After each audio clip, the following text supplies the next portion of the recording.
Hey, I'm getting out of there. And he had met with two clemency attorneys, or one clemency I better be able to do this. Bush administration. And what they said Go, go. what's that? When they look at this, they look at the law today as opposed to when they were convicted. And if the law requires less time than what they were originally sentenced for, they're a candidate for clemency. Okay, we'll see. We'll see how it do.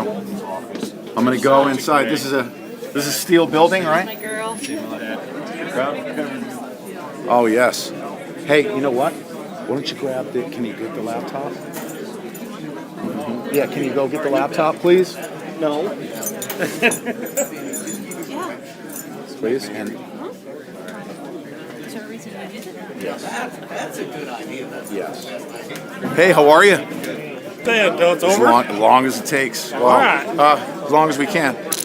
But I don't know. But Ammon seems pretty favorable. He's probably getting some good response. The boy Finicum, America's favorite. Short video. The guy with the big handlebar mustache. As long as somebody doesn't. Anybody that wants that much. Thank you so much. Arts.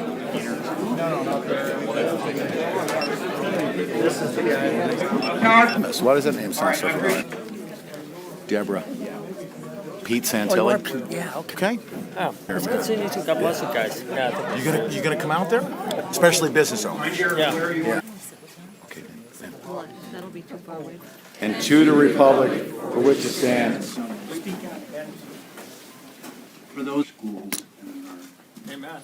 night, as by your wisdom, we ask your blessing on Amy.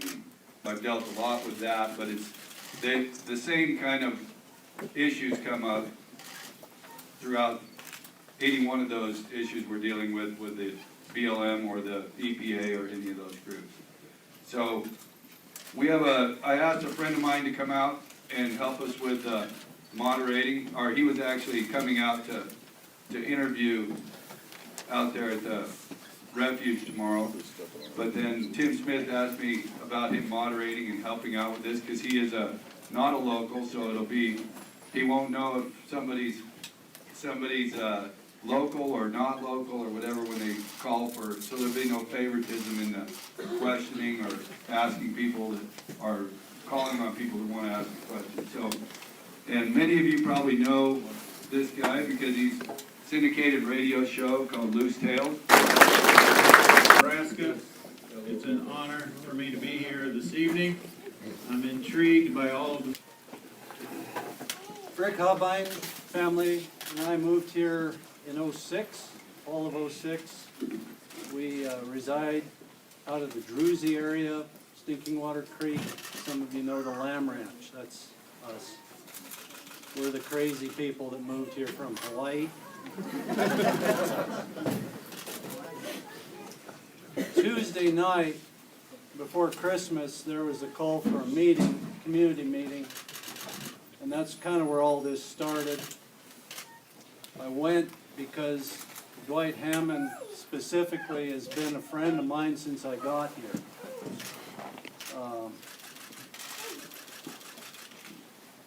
And it was selfish. I have a conscience that said, you know, if Dwight Hammond dies in prison, you're going to feel badly, and you're going to have to live with that. And so I felt like I needed to do something. It was selfish. Travis here, who's a neighbor, nominated me, and I wasn't smart enough not to accept the nomination. But that's really what happened, and that's why we're here.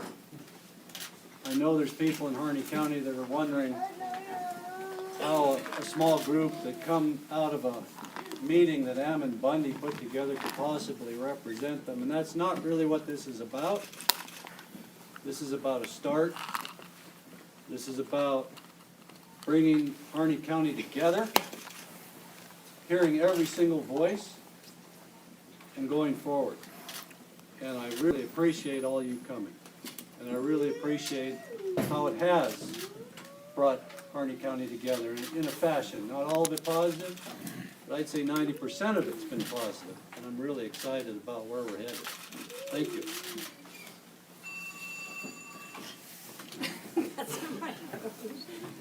I'm Melody Molt.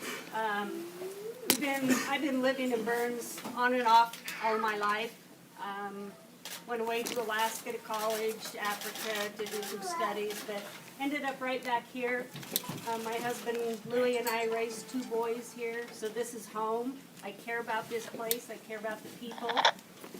I have a town job, so the family can keep farming, ranching.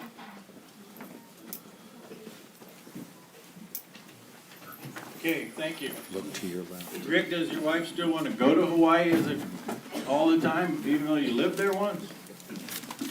Yes, we all do, actually, especially when Must it's be more fun to go there if you don't live there. 14 below. It's kind of All right, a thank you. I just want to share a few comments, and something that Rick actually said spurred some thought with me, and that is why we're here, and how we're looking for a silver lining in a storm, is what I would say. And I want to share with you a story that's happened because I flew here, and I just thought of this as Rick was walking through that. You probably have these same experiences if you've flown much. If you're on a plane, and I was on this plane one day that did not take off because the coffee maker was broke or something really serious, you know. And they bussed us all that night to a local hotel. If you're on a plane in today's world, most people are reading their iPad, their iPod, their latest technology tool that they got. Nobody hardly says hi, no matter what the case may be. This night when we're bussed to a hotel because our plane's been canceled, we're going to go out the next morning, I learned that on that plane is a wife of the San Francisco 49ers coach who grew up in my home state of Nebraska.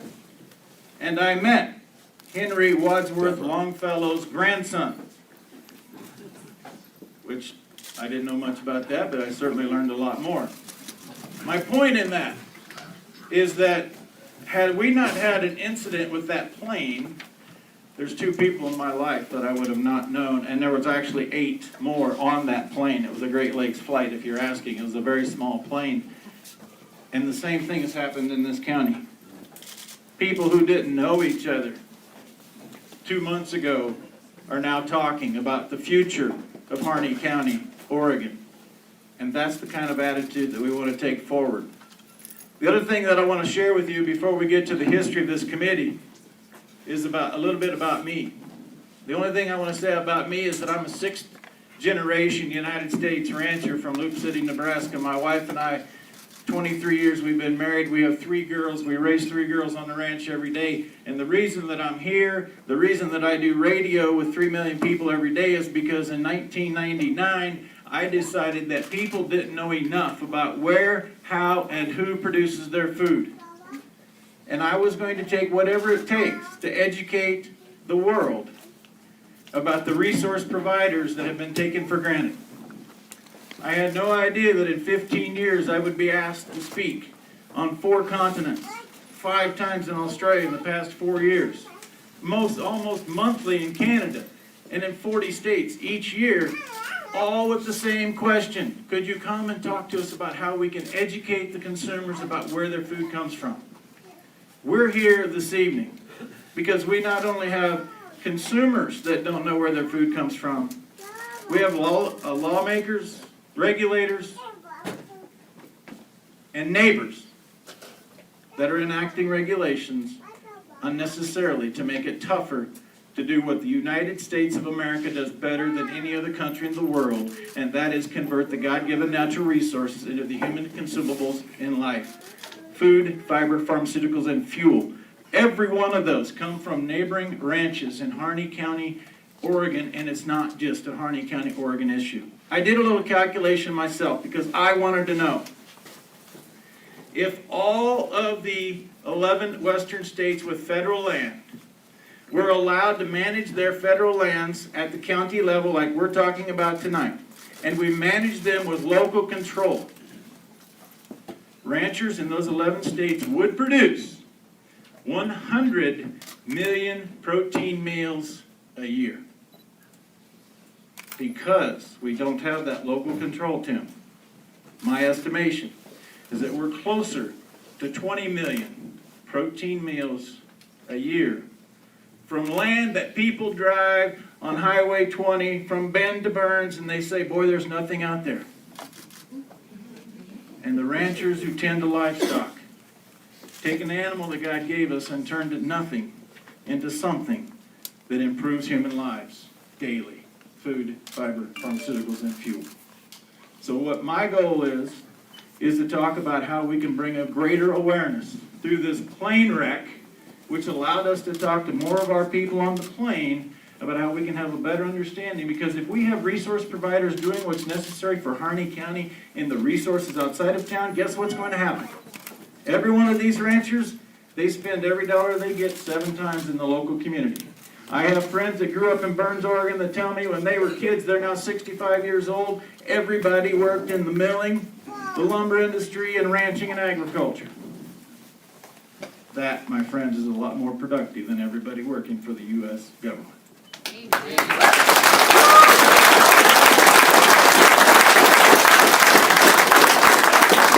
that, I'll have Tim Smith come back up here and give us the history of the committee and tell you where the website is. As Rick started off, alluded to earlier, we attended a meeting set up by Ammon Bundy to bring the community together to support Hammonds and also issues that we have with our federal government and the jurisdiction on our public lands. We showed up there basically thinking that was, we all had the same idea that these issues were out there and we needed to do something about them. But right in our face was the fact that one of our closest friends and neighbors was going off to prison with his son in a fashion that we thought showed no justice to that family. So when the time came, the group that was there, 70 to 80 people, decided that we should have a committee to speak for the community in these kinds of issues and see if we couldn't head these things off before they got to the crisis situation and deal with them from behind. We'd rather be out in front of these issues. So we started being nominated. There were 7 of us nominated. One decided that it wasn't for him.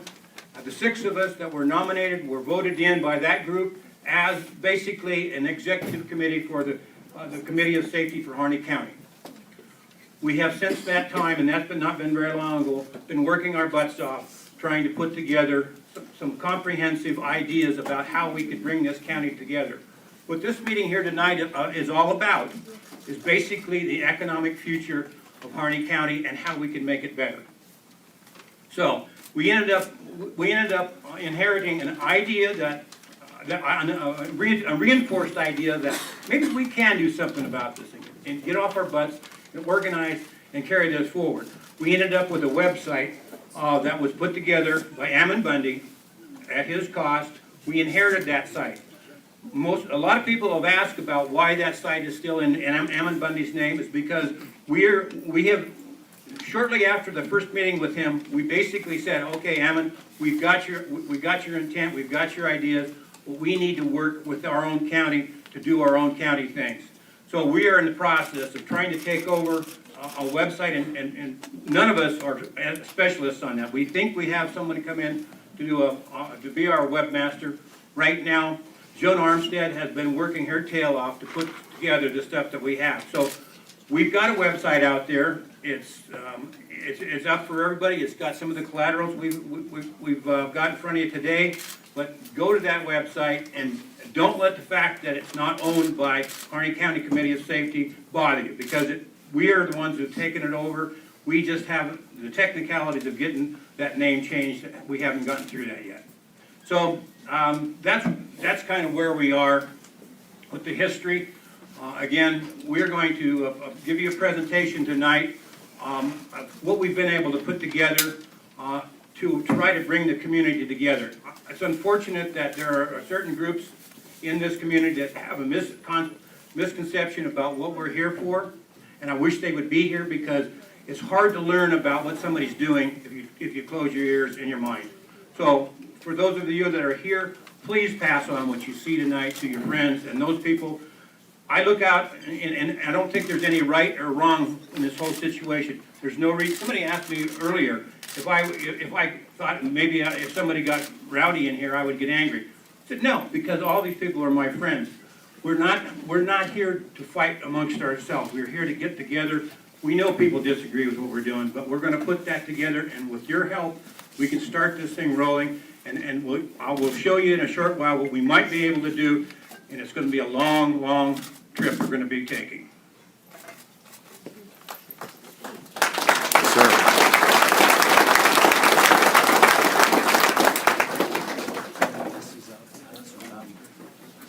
Just show them where they are.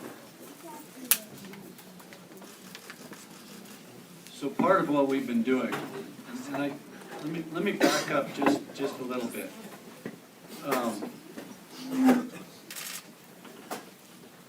In my mind, the premise or the way this is going to work, the only way this is going to work, is if everybody feels heard and if everybody feels included and all the collective intelligence of Harney County can go in one direction.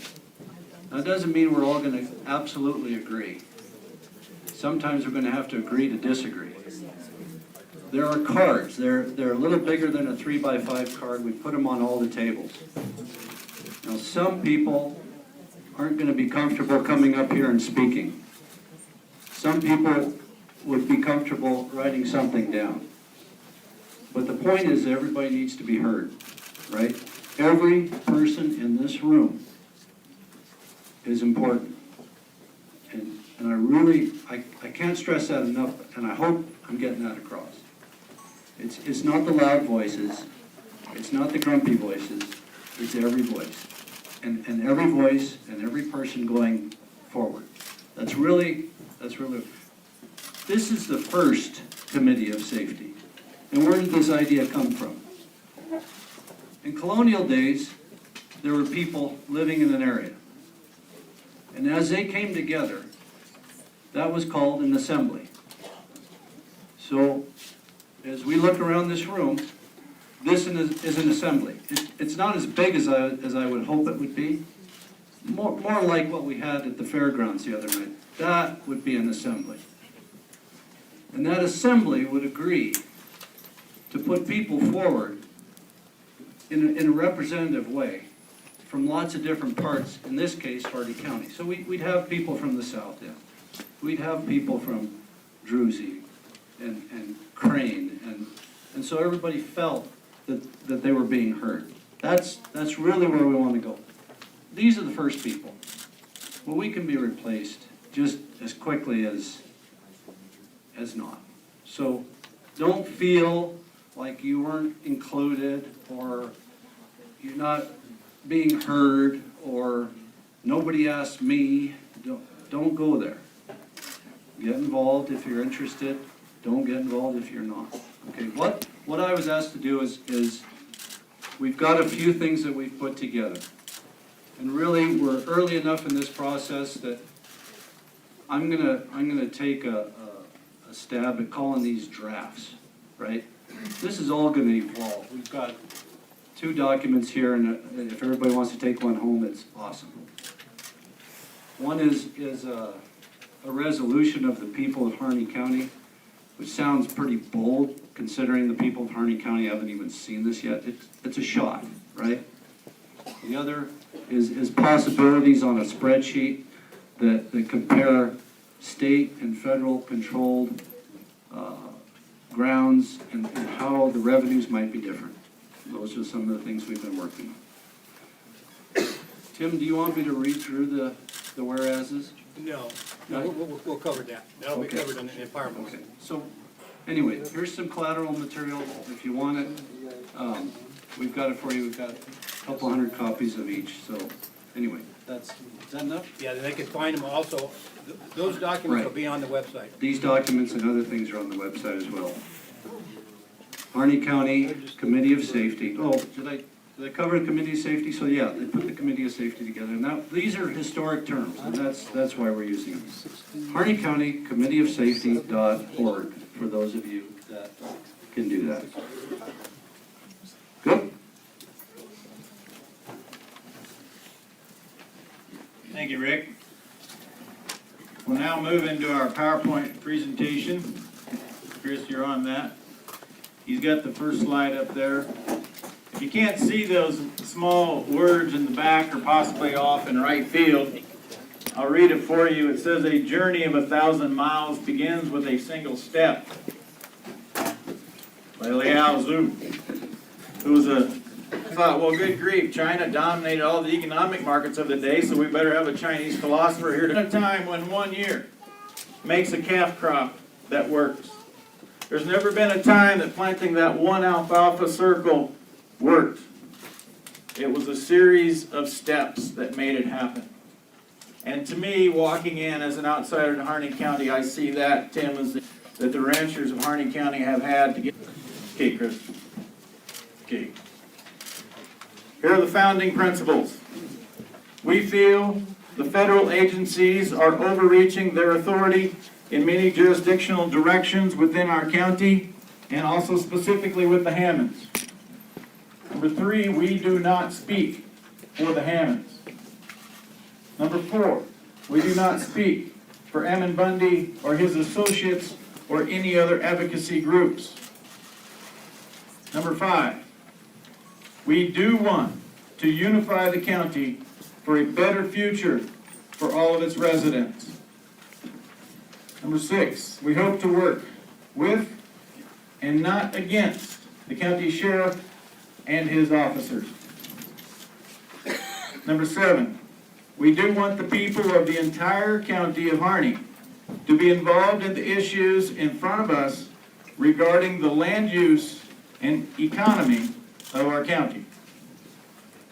Number 8, we do not want any issues to create a violent confrontation between any groups.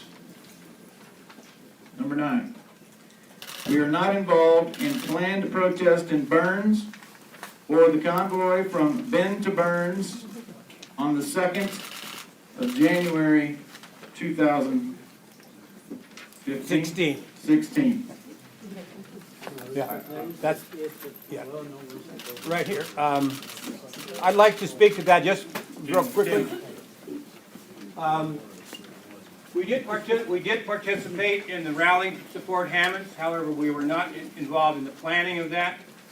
We were at the last minute, we decided that we were going to participate because we were unsure of how it was going to go. But it went very well in the community here, and we were glad to be there to support the Hammonds. That's how we fit in with that rally. There, we were there to support Hammond, and we think the community did a good job in the turnout on that. Number 10, we think that there may be a systematic statutory solution to the jurisdictional issue like the Hammonds. Number 11, we believe that our county can have a much better economy by using the resources contained within Harney County. Number 12, we love our nation and our country, and we want the best for them and for the future. Means that this group operates at the consent of the people, in this county, okay? We're not speaking for you until we know that you're behind us and with us. So that's what consensual voice will mean. It doesn't mean that we're going to go out and run around doing things without having this community behind us. That's why I put that in there, so that you'll know what we mean. Tim, you want to walk through these grazing benefits, local control as opposed to federal control? Yeah, we'll go through the next 3 slides.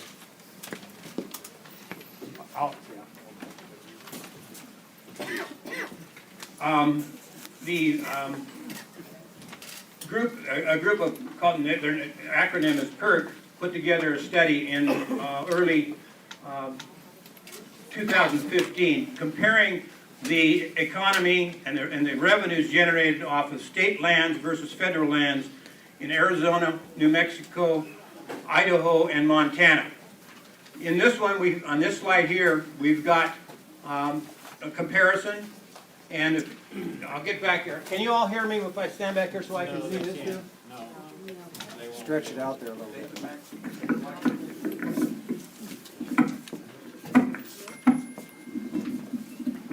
As you can see, on Forest Service ground, on grazing, the return for grazing is 6 cents an acre for the U.S. Forest Service ground and 8 cents an acre for Bureau of Land Management. In Montana, their return there on the state ground is $1.94 an acre. In Idaho, it's 95 cents. In New Mexico, it's 72 cents. And in Arizona, it's 31 cents. For an average of those state-run lands of a return of $1.63 per acre of grazing ground. Next slide, please. As far as timber goes, Arizona and New Mexico do not have state timberlands. So this is a comparison between Montana and Idaho. What you see here is the U.S. Forest Service, their profit for 1,000 board feet of timber produced is a negative $148.90. On BLM ground, it's a negative $197.71 for every 1,000 board feet that's hauled to the mill. In Montana, the profit to the state is $60.80 positive.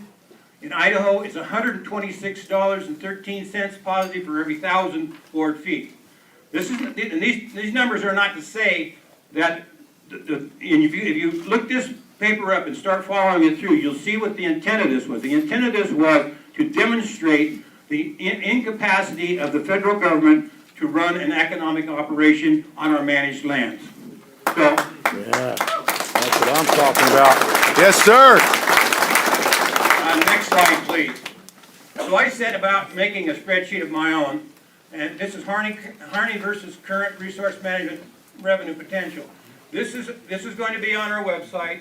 We've got copies of it here for you to take home and look at. I'm not going to go through the details of this, but the bottom line is, you see here these in red.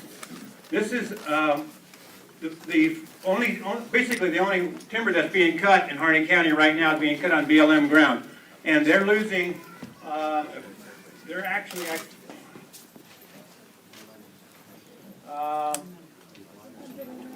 197. The revenue per 1,000 board feet on federal ground is a negative 197. On the average of the county potential would be $114 to the good. The total revenue here is it's about $985,000 loss. Thanks. It's about $985,000 loss on the federal grounds versus if we use the numbers that study came out with, we would be actually pulling in about a positive $3.9 million per year in timber revenues, like the states of Montana and Idaho do. So that's that number right in there versus that number there. If you take this whole thing, put it all together, and I played with these numbers in here, the number of AUMs and all that. I worked backwards from the available information on AUMs to create grazing acres, and these are approximate numbers, so don't take them exactly. But bottom line is somewhere between $12 and $15 million annual revenue off of we could increase the annual revenue $12 to $15 million by taking over these federal lands and running the grazing ourselves and the timber ourselves. Okay, that's a very important point, because as we go through this process, as you're going to see in a few minutes, we're going to be starting to talk about how we can take over federal grounds in a legal fashion in Harney County. People are going to be scared to death. Well, my God, there goes my job at the Forest Service. My God, there goes my job at the BLM. Okay, if you look at this number, these numbers in here, by doing this, 1.5 times the jobs will be created there, and 3 to 2 to go. The bottom line is the jobs will be there. Everybody else, they're rough, but the point is made very clearly by looking at these numbers. What we can do on our grounds versus the waste that the federal government puts into these projects and loses our tax dollars as they generate what income they do generate off of our forests and our grazing lands.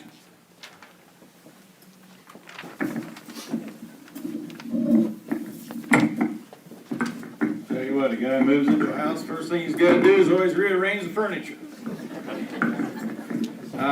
Particularly for media and anybody that's interested, I know that's really tough to see, maybe tough to follow. PERC.org. PERC, PERC.org. I don't have the direct. Property and Environmental Research Center. Divided Lands is the paper. Divided Lands, Property and Environmental Research Center, done in March of 2015 study. Some really good stuff. It's very credible. I just want to make sure you have. Now, the comparison for Harney County that Tim put together is not on there, but all of the baseline on the states is excellent information and can be found. Okay, Dwayne? My turn? You're up. Wow. I hope I can get Try through not this. to rearrange the furniture and be like Tim. First of all, thank you all for coming. This is very important to all of us as Harney County residents. I have been on this committee as long as the rest of them have been, and I am the worst speaker, so bear with me. As a committee, we came together and drew up a letter to ask Ammon Bundy to leave the refuge. We came together with the letter and we agreed with the letter that we devised. But not all of us agreed to when it should be delivered.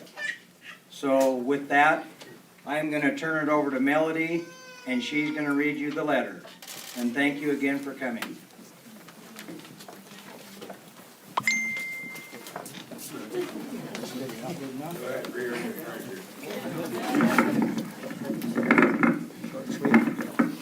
We agreed to disagree, but we agreed.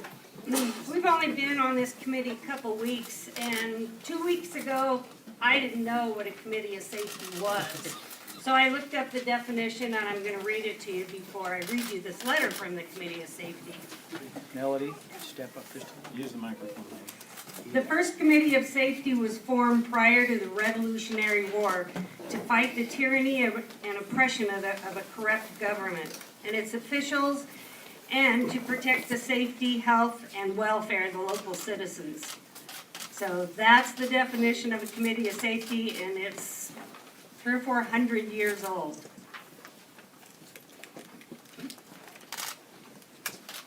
Ammon. The Harney County Committee of Safety, as it was originally named, delivers this letter to you, the voice of those occupying the Malheur National Wildlife Refuge headquarters. We thank you for shining light on the Hammond case here in Harney County. Your actions have created a national focus on the Hammonds and other issues here and across the West that have created mutual distrust, anger, and unrest between the people of the land and the federal government. We thank you for stirring us to action, which we hope will peaceably lead to justice for the Hammonds and ultimately a better Harney County, a better state, and a better nation. We were very upset that you chose to take the aggressive action of occupying the refuge and did it without our knowledge or any other local approval, and in the fashion that created huge distrust and loss of credibility and for us as a group of residents within the community. We approved of most of your message, but disapprove of your unilateral methods of occupation. With that being said, we feel that any good which may come out of this event has reached its full potential. We ask that you organize your people, explain that your point has been made, and leave in a peaceful, honorable fashion. This will allow us in Harney County to carry on with the business of improving the lives and opportunities that our beautifully blessed country offers through its bounty and natural resources. Peace be with you.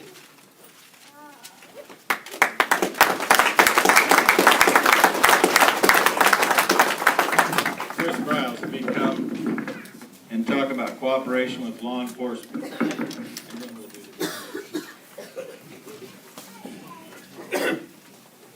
Hello, again, my name's Chris Briles.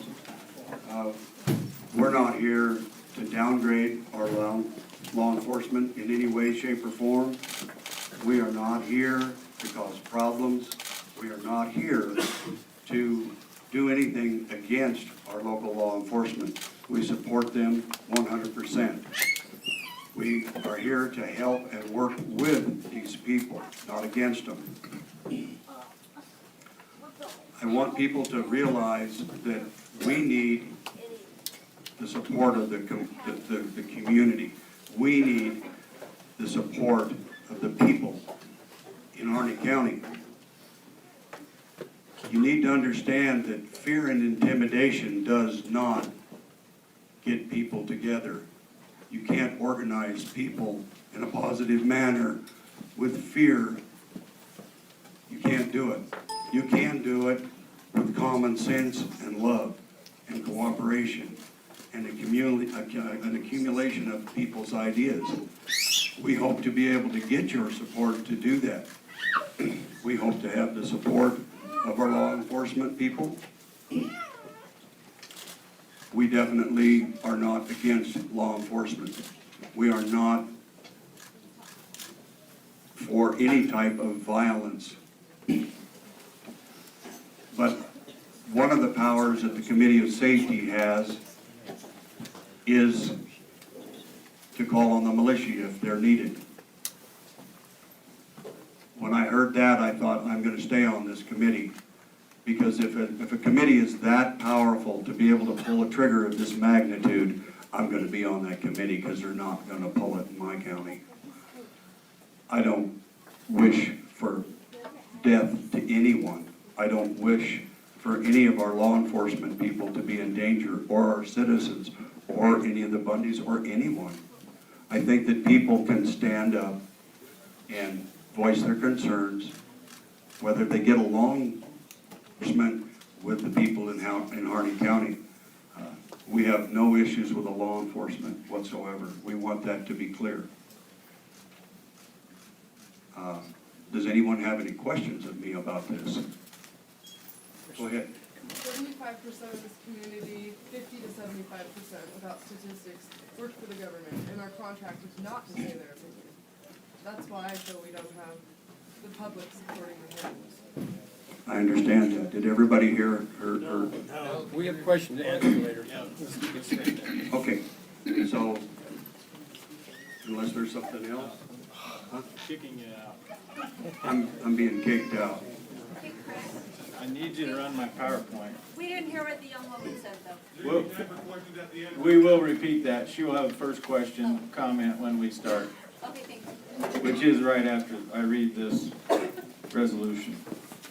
Are you ready, Chris? Yeah. This is the resolution of the people of Harney County on the status of Harney County lands managed by the federal government. Whereas Harney County is a rural county within the state of Oregon, within which about 73%, that is equivalent to 4.8 million acres out of 6.5 million, is managed by the federal government. And whereas Harney County is blessed with an abundance of grazing and forest lands which are capable of providing valuable resources to its people, county, and state government. And whereas Harney County at one time was one of the wealthiest per capita counties in Oregon when its resources were being developed and utilized to their sustainable capacity.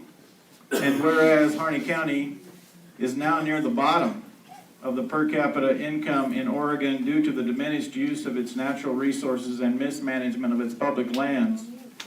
And whereas the federal government and the state of Oregon have failed to manage these public lands in the county in a manner that is protective and beneficial to the residents of Harney County.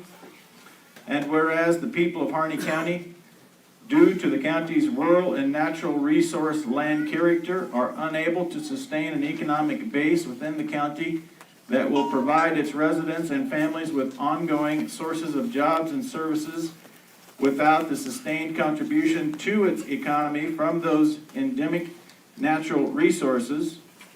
And whereas the federal agencies are constrained and at the mercy of a small but vocal group of radical environmentalists who use a myriad of laws regulating federally managed lands, which creates for them an impenetrable obstacles to the development and sustained use of the resources within the county.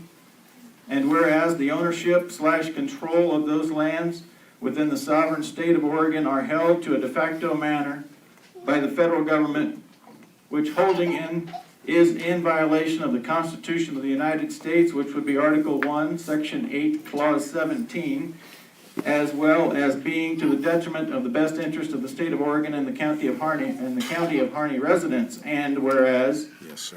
within the county of Harney residents resides, let me start this one over.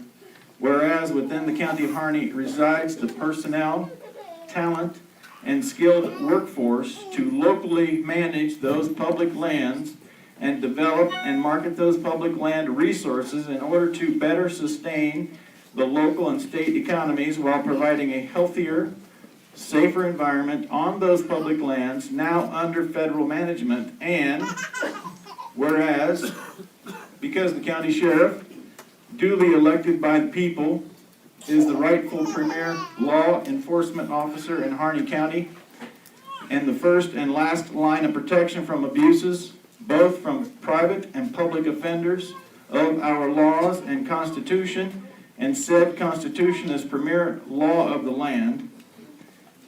And whereas the local management of the public land within Harney County will create a simpler, more efficient, more manageable, more productive, and more functional use of those lands. Therefore, be it resolved, we, the undersigned residents of Harney County, do hereby support the development of a plan to provide the expedient, systematic, and harmonious transfer of all currently managed federal lands within Harney County to the jurisdiction of the people of Harney County, Oregon. That's what I'm talking about. Yeah! Yeah!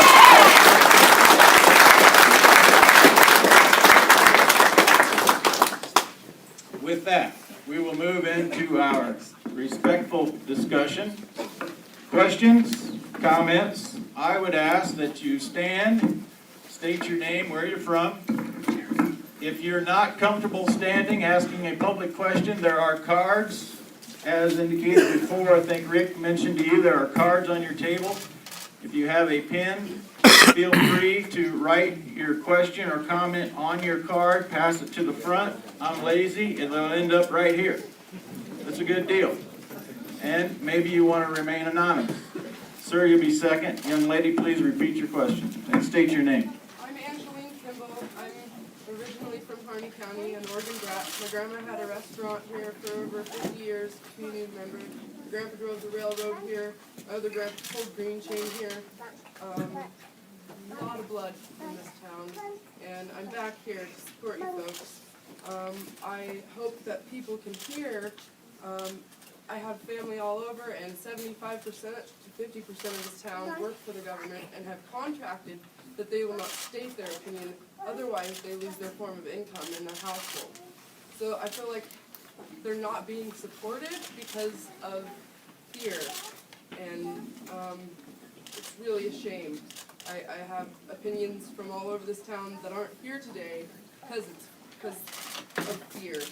Fear of being honest, fear of losing your life, potentially.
not having a place to live in this cold, desolate town you can't buy a pair of tennis shoes unless you drive 120 miles to. That's all. Thank you, Angie. Thank you. One other thing, I inherited my 17-year-old daughter's smartphone somehow, which means I have a timer. And 2 minutes, please. Please be respectful of the entire audience, and we would ask you to keep your comments to 2 minutes or less. You, sir, can use this microphone. Thank you. I'll speak fast. I'm Vic Thurman. I live in Druzy. I was raised Riverside, little louder. All right. I was raised in Riverside, went to school there. Doesn't exist anymore. We had a ranch we were living on, Fireman's Place, that's just below the Warm Spring Reservoir, doesn't exist anymore. All the buildings are gone. All the little places was eat up.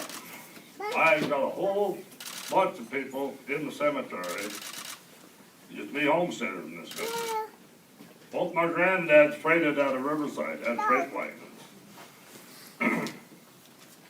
When I was a kid, there was two main industries in Harney County. Sawmill, largest undercover mill in the world. And cattle, ranching. There wasn't hay. All that ground out there wasn't worth $10 an acre. You couldn't give it to people from here to Crane. Wasn't worth anything. There was no water, no electricity. We came a long ways. And I understand what you're trying to do, and I agree. But I also know the government. They're not going to back off. I would think, I agree with everything except the very last portion when it says, we want to run them off and we'll take over. If you could get a consensus to have some say with the government, then you might get something through. And I agree with all the people that came out tonight. I've been telling Rick and different ones, I'm sitting home and haven't done one thing in behalf of Hammonds or any of this movement. So it's time. However, we got to remember, we got to be realistic. And I know it's tough to say, well, I'll settle for part of what I want. But sometimes you have to. We've got a situation here, and if this grows with people like what was on the refuge, and if they classify this meeting as similar to that, and these people that's here, you and I, as similar to what's on the refuge, I don't want to scare you, but there's somebody in the White House could call this martial law. Then we'll have that group forever. Okay, thank you. Thank you.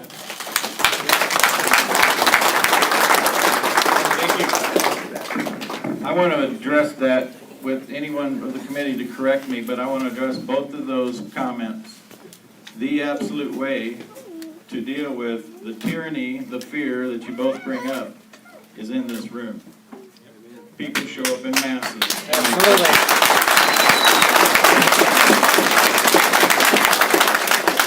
Closer. Closer. How's that? Good. For those of you that don't know me, my name's BJ Sober. I'm from Redmond. I'm the one that's been out here helping. I've met a lot of nice people out here that I think when this is all said and done, we'll have some lasting friendships. What I want you guys to understand is, you know, what they're doing out in that refuge is their choice. Groups have called me militia, groups have called me whatever they want to call it and tried to tie us together with those guys. Well, I'm here with you right now, okay?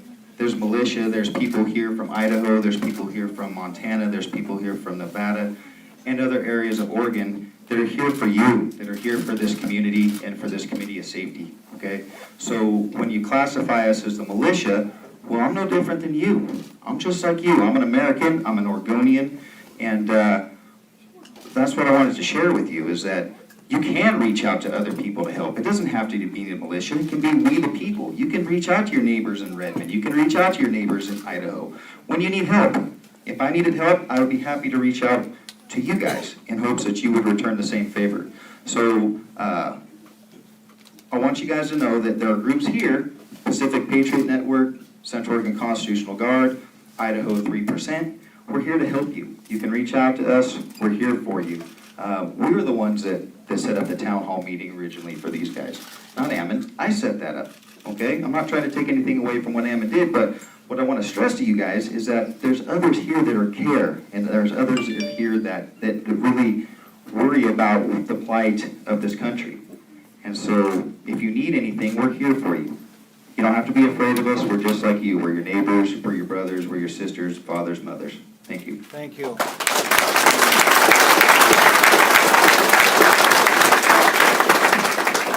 I really like this microphone thing. You coming up? What I mean is that I realize it's a job to get from back there, but this young lad just did it. You can all come up here to the microphone. There's no point in people talking if everybody can't hear you. They can probably hear me. Don't forget the part about tell us who you are, where you're from. Okay, Mark Owens from Crane, live in Harney County. Closer. They can't hear you. They can. Mark Owens from Crane, live in Harney County now 23 years. I appreciate you guys having this meeting. I appreciate the comment that was stated, if you're ignorant, you don't know how to act. That's why I came to try to educate myself, and I wish more people from Harney County would come. We need to make our decisions on our own, on what we want to do and how we want to do it. One of the reasons I came was so I could educate myself. So I'd like to ask 2 questions. One, on your website, it states you will be the governing body if the militia comes.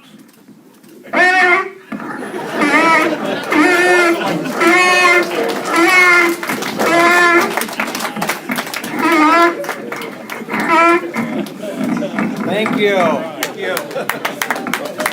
Future commenters, that's how you use the microphone, okay?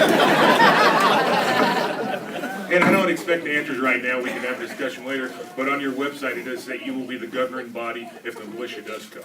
It doesn't say if you will call the militia, because as you said, you might not want to call the militia. But it's very evident maybe in this situation that the militia might show up. If Bundy goes through with his program, gets the deeds recorded in the county for the rightful owners of what believes the refuge. The militia might come to try to protect that, and to see that go through. Have you given any thought how you will be that governing body? I'd like to address that for just a second.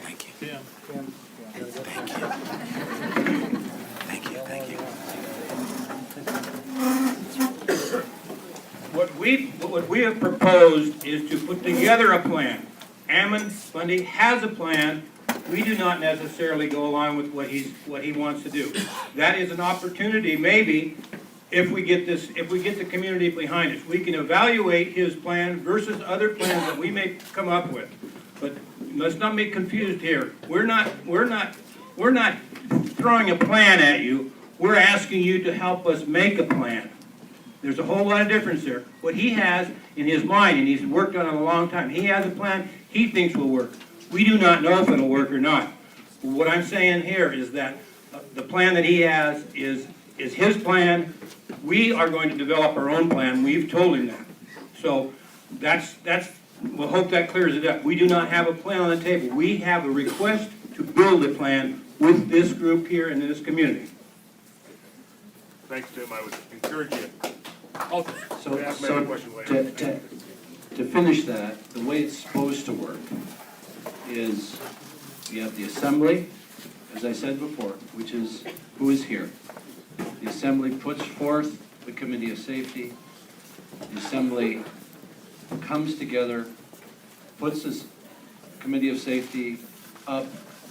Should there be a need, should there be a situation that would arise, the assembly would ask the committee of safety to call in a militia for a specific event. That's how it was designed to do or work in colonial times. And you can sort of almost reel back what they were dealing with in those times. And so that's how it's supposed to work. We have a little bit of a different paradigm right now, and we're working through that. We'll probably want privacy at one point, doesn't matter. I just want to come out and offer you guys the opportunity to help you get out and get home and resolve this thing peacefully. That's, I'm willing to get you an escort all the way out of the state. And I think that there's been some positive stuff that's come out of this. I'll tell you, I've talked with congressmen, senators, governors, and the thing that I can say is right now that I think that there's some positives that can come out of this.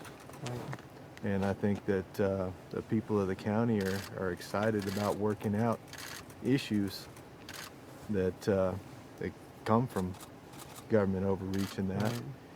But before this thing turns into something negative, which would ruin all of that, I think we need to find a peaceful resolution and help you guys get out of here.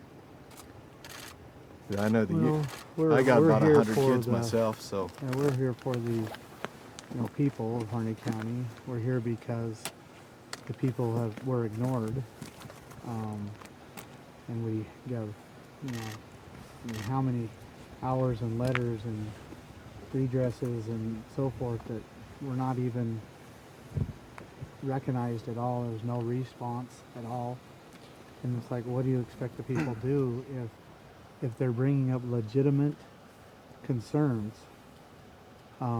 That, as you know, that people across the nation are bringing up those concerns now. That's the big topic. And yet, Sheriff, you would not address those concerns. You would not recognize that the people had those concerns, and then you just simply chose to ignore them. I'm here because the citizens of Harney County have asked me to come out and ask you folks to peacefully leave. And I think that you respect their wishes. And I want to help you guys get out of here. I'll get you a safe escort out. We're getting ignored again, Sheriff. I didn't come to argue. I just came to offer Not you guys either. a peaceful resolution. Okay. So. I appreciate it. Thank you very much. And, Sheriff. Have you ever felt like there was anything other than a peaceful resolution desired? I worry about anything going south out here. I worry as much about you guys as anybody else. And so We do not want anything. We're being peaceful. right now we're at a point where some buildings have been occupied. Nobody's been hurt. Exactly. There's, I feel comfortable talking to you guys. I've always felt comfortable sitting down with you. But, at some point, this is all going to have to be resolved. And I think right now, while it's on a positive note, let's work it out. Let's get our community back to normal. Let's work on the issues at hand. I've told congressmen and senators that the people want to be heard, and I'm certain they will be. But So how about the redress agreement? that's where we're at. If you guys are ready to go home, Redress is going to be acknowledged. I'm not here to talk about all that. I'm here to talk about offering you guys the opportunity to leave the county peacefully, get back to your families. So, and the redress of grievances is a non-issue essentially. I'm here to say redress of grievances was issued, and a government, in order to be legitimate in these United States, must acknowledge a redress of grievances from the citizens, especially when they're from all 50 states and well over 100,000 signatures to that redress. Then you have an obligation as a public servant to address those issues. So that's kind of the point here, isn't it? And that's what got us here. We tried the prudent methods. We petitioned our representatives, and we gave them notice, and they did not even respond. Well, I'll tell you what, the representatives out here are listening, and I bet yours are too. So And that has been why a don't we good take thing. it through those channels and start getting some stuff resolved? Well, I think that we are doing that, but that we also must continue to do that. And I think that we pose no threat to the community. In fact, there have been, I don't know, probably a couple hundred people at this point from the community, from Burns and from surrounding community, that have come down into the refuge, that have spoken to us for many hours. Most of them and we've communicated. We pose no threat to the community whatsoever at all. It's time to get the schools open, let your community get back to living. We do not pose a threat. That's what I'm asking for. But that can be I'm done asking- without us leaving. well, we're not. That can be done without us the leaving. problem I see with that, and I'm not going to argue with you, is that you guys have both told me yourselves that you can't guarantee the things that other people that come here on behalf of these things might do. And so, on behalf of the citizens, I don't want it to come to any of that. Not sure what you mean. We I'm mean no talking about- harm to anybody. Absolutely not. And the community I don't believe is, you do, but if it only takes one unstable person to show up, and we know that. That's what I'm getting at. I'm not calling you well, but unstable. I that think can you're a happen in reasonable guy any to talk to. community, in any area. Oh. That could happen even if we But left. I'm here to offer safe escort out, whatever the feds determine to do with that refuge stuff down there. I think right now is a good positive breaking point. Go back, kick it around with your folks, and I'll give you a call tomorrow and ask you what you decided. Okay, but you're so you're not I appreciate you're the not time. going to I'm not gonna address talk the about redress the- agreement. I'm not The going to redress discuss the agreements redress you're not gonna agreements here talk right about. now today. No. Okay. Not today. Thank you. But I Check. do I do. Thanks for coming out. Accept the deal for Aaron, are you declining it? Or are you thinking about it? Thank you. You guys need to-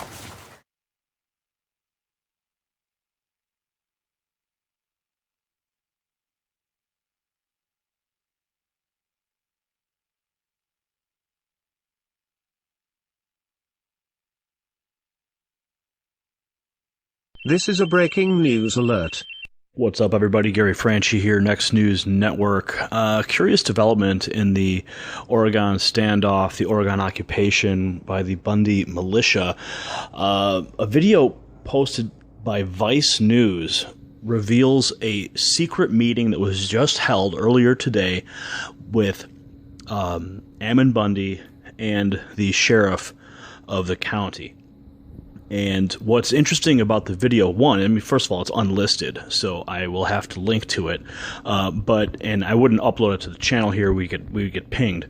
But the interesting facts that are revealed in this video are that the sheriff is essentially offering Ammon and the militia a way out. He says he's going to give them safe passage to the state line. They will not be bothered, basically saying, look, just end this thing peacefully and let's get it over with. But then Ammon and another gentleman in the video, I don't know who he is, basically says, hey, you guys have not addressed our redress, and you are clearly ignoring the calls by the people to resolve these matters. And the sheriff clearly ignores him again. Ammon calls him out right there on the video. But then, they have a cordial conversation. It's very revealing. But clearly, this, in my opinion, is the next step. So the sheriff goes out, gives them a last chance to leave. He can't guarantee the feds aren't going to arrest them at some point. But he basically says, look, you guys can leave, but like I said, I think this is the first step before it escalates into something greater, because the sheriff comes out and gives them the last chance to leave, and if they don't take it, well, then they're going to escalate the situation. So I will link to the full Vice video in the description. I'll put it in an annotation so you can watch it as well. And then come back over here, leave your thoughts on it, and make sure you let people know. So anyway, I don't normally do these types of videos because, I just thought it was interesting. It was unlisted, so I want to get this information to you as quick as possible. So anyway, signing off for the Next News Network. I'm Gary Franchi.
Before you guys come, I'm gonna throw in, is there any one media question that you wanna ask right now?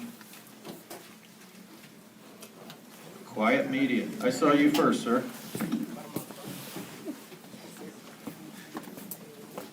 According to the Oregon Constitution, the militia is under the governor of the state. Okay, let me repeat it. According to the Oregon Constitution, the militia is under the governor of the state. I don't see nothing in the Oregon Constitution that gives any committee of safety the right to call up the militia or to correct them in any way. As far as the Hammonds, I think that we should be pushing for clemency, pushing the White House to go for clemency for them. And finally, in the last few days, I've heard a lot of people talk about interpreting the Constitution. I believe the interpretation of the Constitution is up to the United States Supreme Court.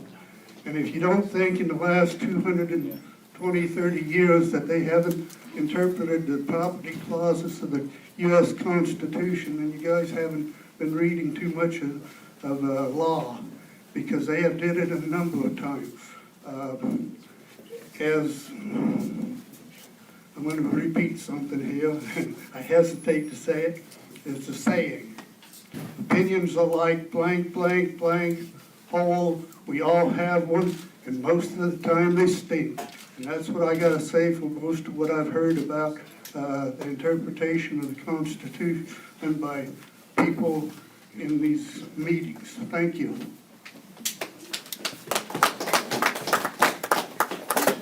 Comment? I'm just going to say one thing about my knowledge, and I want you to be, this is not Oregon law. There's a difference between the governor. The governor has control of the state, of the National Guard within a state. The militia is not the National Guard. I think those two things do get. Can I ask a question? You're next, sir, and then we'll go to you. What, you want to comment on that? I have a comment. Okay, quickly, about that comment? No, outside of the militia, I have a concern about the Federal Bureau of Investigations and what they're doing at their compound. I have Okay, we'll get to that. Okay. Let's not go there. This is for the people here. This is for the people. Yes, sir, you had, This question benefits the people. state your name. My question does benefit the people. My name's Jamie Landon. I was born up on the hill. I came back 4 years ago to my home, and I'm really confused. Committee want to, with the help and partnership of all the groups in the county,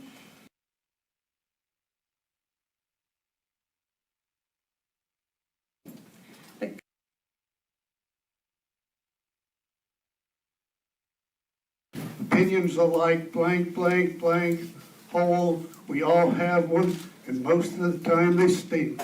And that's what I got to say for most of what I've heard about the interpretation of the Constitution by people in these meetings. Thank you.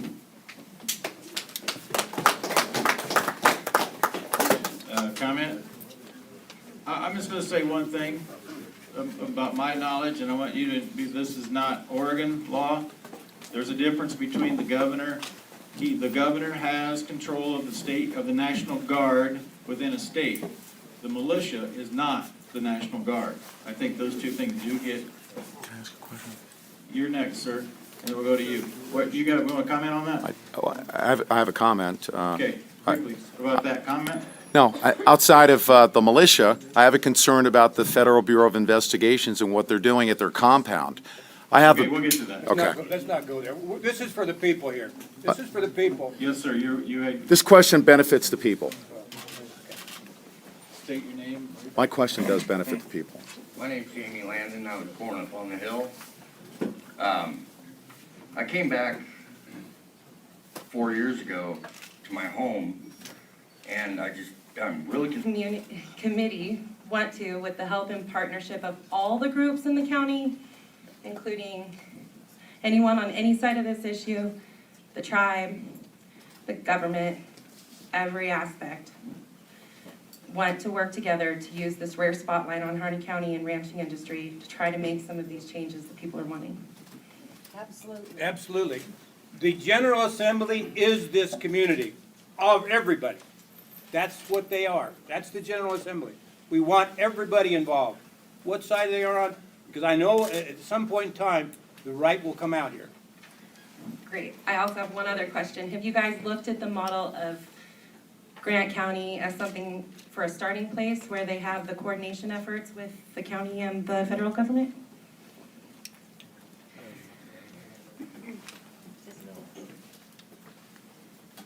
Closer. We've thought a lot about some ways to turn, but there's, even the state of Utah, they have almost finished the process of reclaiming the federal lands under state and county control. We aren't doing something that hasn't already been done. There are models that we can follow. We just need some advice, some guidance, some help. We got thrown into this leadership position and we just need to know what to do with it now. So anybody with any advice on how to go, what to do, we're totally open.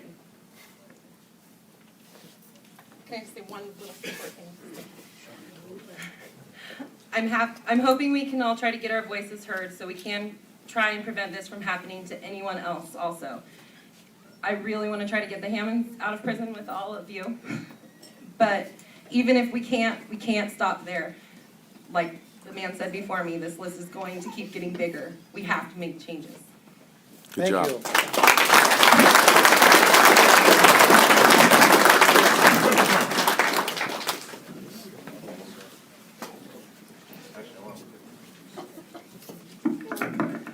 Good evening, I'm Joseph Rice. I'm out of Josephine County. I'm also one of the founders of the Pacific Patriot Network. I also ran the Sugar Pine Mine operation down in Josephine County when we had the same issue here with BLM overreach. This takes moral courage. This takes a dedication to see betterment in the community, and it's important to come together in unity. The one thing I continuously preach is strength in numbers. This room is the starting point. It's strength in numbers. We do not advocate what's happened out of the refuge and the way it has occurred, but it has occurred and it started the dialogue. And that's the most important thing. We need to move past the action and get to the resolution. Part of it is, if for models, you talk about Apache County and Modoc County, Arizona. They have done this. They have taken back their federally managed lands to county control. They've been incredibly successful at it. And it has done what they were saying. I know there's fear within this community about where your jobs and your paychecks are going to come for. Start researching Apache County in Arizona. They have successfully created an economy. What you're dealing with here in Harney County is a fire economy. We're seeing this spread throughout the West, where everyone works seasonally, fighting wildfires or doing things for the BLM or the management, but you don't have the opportunity to develop your own independent economy. It's a very scary step. You have the skill sets in this room. You have the ability to do this. On the Hammond situation, we all saw Representative Greg Walden get up on the House floor. You saw the frustration. I spoke with him a couple of times. You saw his frustration. What was going to be a 5-minute speech turned into almost a 25-minute speech. You can see your elected congressional representative is venting the same frustration that everyone in this room and in this county, either they're going to speak forcefully or not, feel. That's understood. You can see the problem. BLM, in its policies, is mandated. Mandated. It's not a choice. And I heard the word earlier, coordinate to consensus. They must. Now, what's unique about this committee that's formed, so you understand the power, it literally becomes an administrative body. It has the ability, like a school district, a fire district, or any other district, to work with what your input is, and they can formally go to the federal government outside of Harney County, outside of your elected representatives, and BLM must coordinate with them. They take on a responsibility as long as you have these elected officials and these representatives. You can do that. Thank you.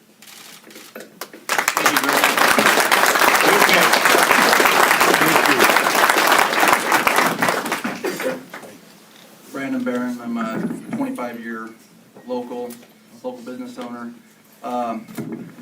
First thing I want to get out there is, I think this is an accurate, verifiable number, is 20% of Harney County payroll is federal payroll. So I hear a lot of 50 to 75% numbers of the county. No, it's not, but it's still a big number. To the comment about the Supreme Court being the final say, I actually think it's us that's the final say, and part of that is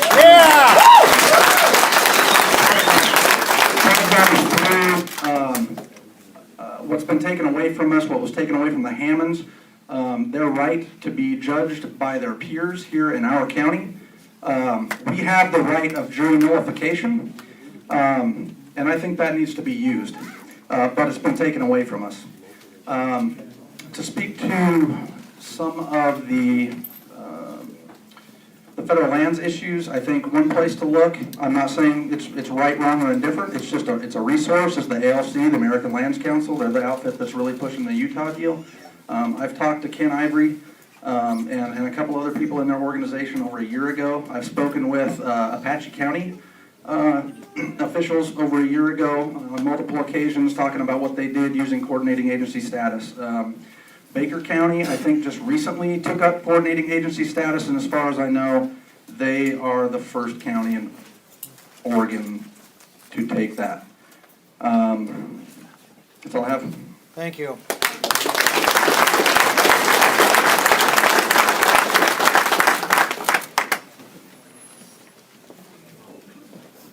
Hi guys, my name is Jason Van Tatenhove. I'm with Oath Keepers. I'm the National Media Director. I came from Rexford, Montana, and I've been on every operation the Oath Keepers has had since Bundy Ranch on. And I gotta say, I'm very, very excited about what you guys are talking about and how you're speaking. This can be a model that can replicate across the country. This is something that's endemic across the West, and it's affecting all of us.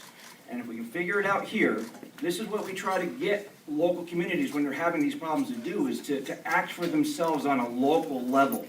And you guys are doing that. I just want to say, this is exactly what we want to hear, and if we can help you in any way, we've never had a bullet fly, we've never had one drop of blood drop.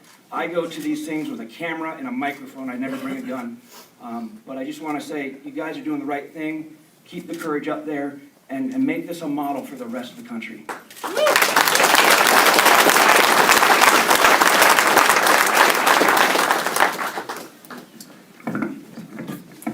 Same issue here. My name is Brandon Curtis. I'm the president of 3% of Idaho. I'm also a founder of the PPN network as well. I wanted to speak to you guys a little bit. First of all, I want to say thank you for what you guys are doing. It takes great courage. Thank you very much. Keep it up. I want to speak to you a little bit about our presence in town. I have received phone calls, emails off our website, all kinds of questions asking what we're here. Hearing a lot of reference to militias and things like that. We are going to have a presence in town over the next week just to make sure and ensure the safety both of your community with all the attention that it's getting, and as well as the individuals up at the refuge. What that looks like is we'll be a safety buffer, if you will, to make sure any fringe element type patriots, if you will, if you guys heard all the rumors that are going to come here, we're going to make sure they don't. We're building relationships with the community here. A lot of you have seen us around over the last 2 weeks, am I right? So we want to make sure we maintain the communication with this committee as well as your citizens. And I'm from Boise, Idaho, so I'm just down the road, so this affects me as well. And I know if we have the same issue in Boise, I want you guys to come. But I don't want you to be afraid of the presence you see us here. We're all family people, God-fearing people, whatever you want to say, but we're just like you, no different. My organization is actually not a militia, so I want to spell it out right now. So I hear that term thrown out a lot. We're just community members as well, right down the road. So don't be afraid of us, okay? We're here for a purpose, and that's to protect your community as well as the gentleman up at the refuge. Any questions on that? No. Okay, perfect. Thank you.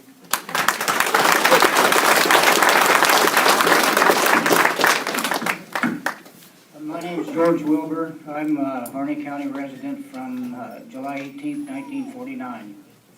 I want to ask the committee here, it seems to me the most critical objective should be to get Mr. Bundy off the refuge and to dial down this, no offense militia boys, but the idea that we're going to have a confrontation of any variety.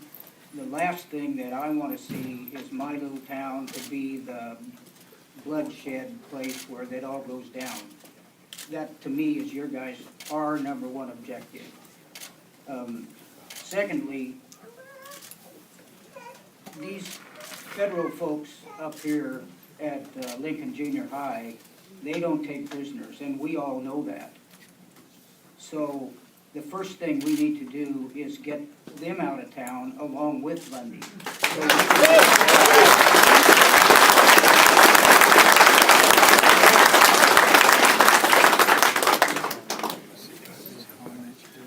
George, we hear you. And as the letter that Tim put together came forward, there was 3 of us that didn't sign it and 3 of us that did. The point was, the iron is hot and we can do something. The fear of 3 of us was that Ammon would leave because we asked him to, and we'd all go back to the way it was.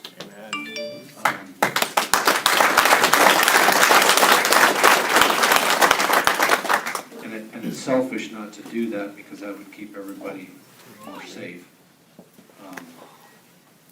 We want to get it right, and so we're right there, and that's what we're shooting for too. We want the feds out, and we want Ammon to go home to his family, but we don't want to lose this momentum and this coming together in Harney County.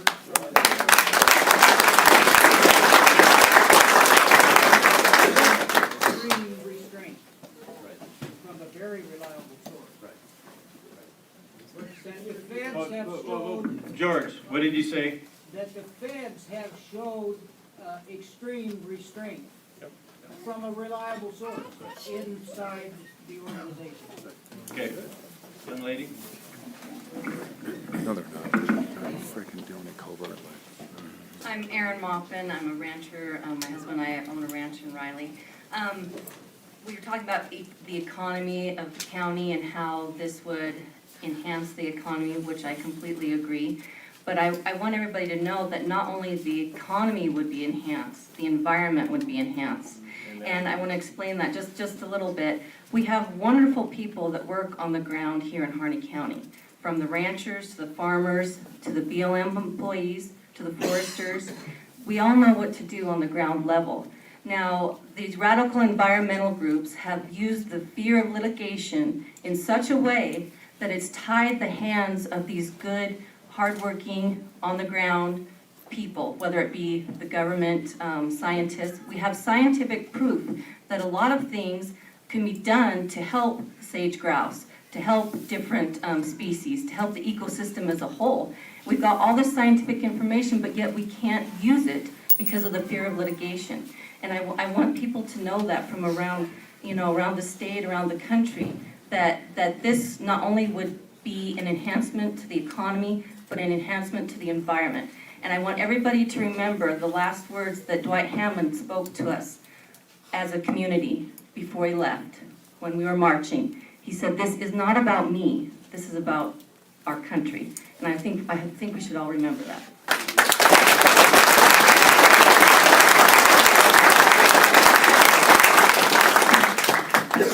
I think we all know that Dwight and Stephen are where they are because Susie's an excellent researcher and knows how to prove with science that cows improve the environment.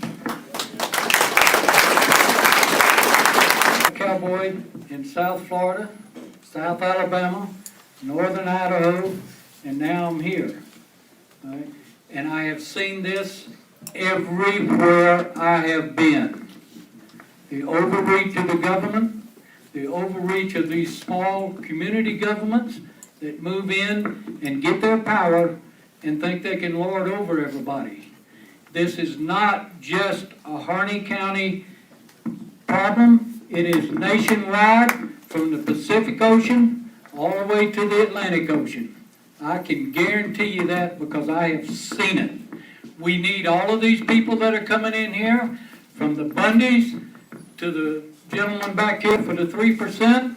We need all of these people that come in here from these other states, such as Nebraska and Montana.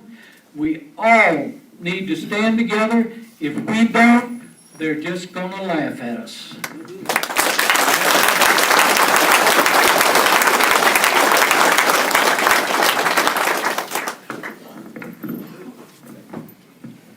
For the record, my name is Marty Suter Gould. I'm a native Oregonian, and 16 years I've been in Harney County, and I made a commitment to Susie and Dwight at our last Crane basketball game that I would do everything that I could to help carry their message. And I stand here today. I got to know Susie because I am one of those people that works for local government. I grew up in agriculture. I came here from the private sector, and I am dedicated to ag and ranchers. And I got to know Susie through water law. My mother, I'm from the Columbia Basin. My mother dedicated her last breath to fighting water rights issues in the Columbia River. I watched her neighbors, her friends, fall off one by one and lacked support for her to her dying day, and for the mediators to tell her, and my father, as they said, that the Oregon Water Resources would break them. They knew she was right, that these people had lost their water rights, but to tell them that they would break her. And so I've dedicated my life to the people like Susie and my mother to help make change. And my fear in my community, which I have desired to live in, is that we will not all stand together and appreciate one another's differences and come together. And it is my desire and my hope for Dwight, Steve, Susie, Claire, Corwin, and the family and our community that we can find some resolve out of this and pull together and acknowledge one another as people while being respectful. Thank you. Thank you.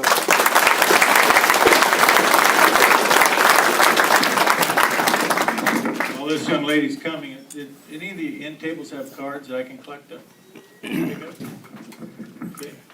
All right, going good. I'll try to speak up. I want to show you something. I stood under a bridge with guns facing us, and we were unarmed citizens, and that's what will happen to you, and that's why we're here. I'm a mother of a lot of children and grandchildren. I am not afraid to take them out to the ranch, and I'm not afraid of the Bundys. They're the ones, and I can tell you, God is with them, and God is with you, and you are righteous people. And our hearts went out to the Hammonds because we know how it feels, and we have to stand up, but we can never do it alone. We have to, united we stand, divided we'll fall. We have to work it together. You people, we love you, you're our neighbors, you're our friends, and God loves all of us, and He loves this country. We have to stand and restore this Constitution, or we've lost our country. God bless you, and we do help you, and come and help us. If you can, we're here to help you. Come and see us.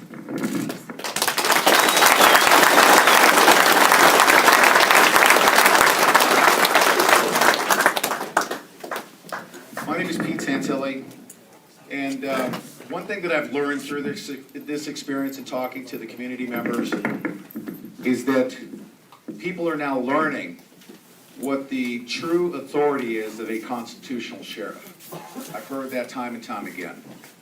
And I want to suggest to the Committee of Safety that the public be informed that the sheriff is the top law enforcement official in the county. And he has jurisdiction over the FBI. That if he needs the FBI, he calls them in. That he is not operating at the behest of the federal government. Because I believe, ladies and gentlemen, maybe you can tell the Committee of Safety, wouldn't it be a conflict of interest for the Federal Bureau of Investigations to be surveilling the community, finding out who's for or against, and then working on behalf of the federal government, essentially, who's trying to seize the land? It's a conflict of interest. They've been surveilling people. They've been conducting psychological operations upon this community. We've seen it going on. How many people in this community right now are operating in fear? They can't even come forward. There is a silent majority that exists right now that has been caused to stay home because of the presence and the psychological operations being performed on this community. I believe the sheriff has that authority to take jurisdiction and control over that, and the community should at least know that the sheriff is the top law enforcement official in the county. Thank you.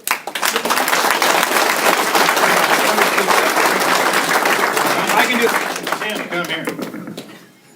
And it's good if you bring your own stopwatch and have it go off. Good job, Pete. I don't know if Mr. Santilli was here or not, but if you'll read our resolution, we identify that very clearly in our resolution. About the sheriff being the premier law officer here. He has that authority. We believe that. All of us believe that. Good. Thank you. My name's John Pratt, and I'm from Cove Fort, Utah. And I came up here last night because I saw what was going on the news. I watched the reports, and I thought, I've got to get up there and find out for myself. I want to go meet those people. I want to see what's happening. And so I did. And we went out there this morning. We shook hands, and we met, and we visited, and we talked, and we looked in their eyes. And then I come in here, and I see what's happening here. I got to tell you, this is heartwarming. This is beautiful. My dad spent 40 years before he died teaching the Constitution and the constitutional law around this country. And there's the one point I want to make. How many of you see that right there? That's all the founding documents. That's the Declaration, the Constitution, the amendments, all the extra ones they've thrown in since then, even the ones I don't like. Okay? That's all of it right there, that one little pamphlet. To address the comment made earlier, do you have any idea how many times the Supreme Court has changed their rulings on the meaning of the Constitution? Do you think they're any smarter than you are? They're not. Okay? I guarantee there's people right here in this room that know more about the Constitution than most of the people in the Supreme Court. You believe that or not? It's true. Where's the property clause in the Constitution? Somebody? Article 4. Section? Clause? 2. Right on. Thank you. You can do it. Okay?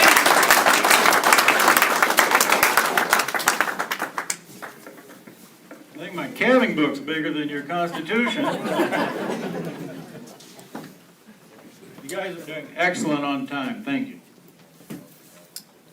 I'm Wayne Smith, local rancher. Eat the mic, Wayne. Wayne Smith, local rancher.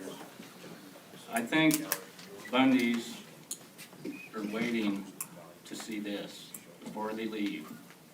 And there's another thing they're waiting for. They're waiting for the safety committee and the community to tell our sheriff to address the redress of grievances document. How can Hammonds ever get a fair trial when the plaintiff and the prosecutor and the courts were all federal? There's no checks and balances there. I think we have, they're waiting for the community to show them that we have the passion and the drive to continue this, and then they can go home. But they also need our sheriff to address the redress of grievances. Thank you, Wayne.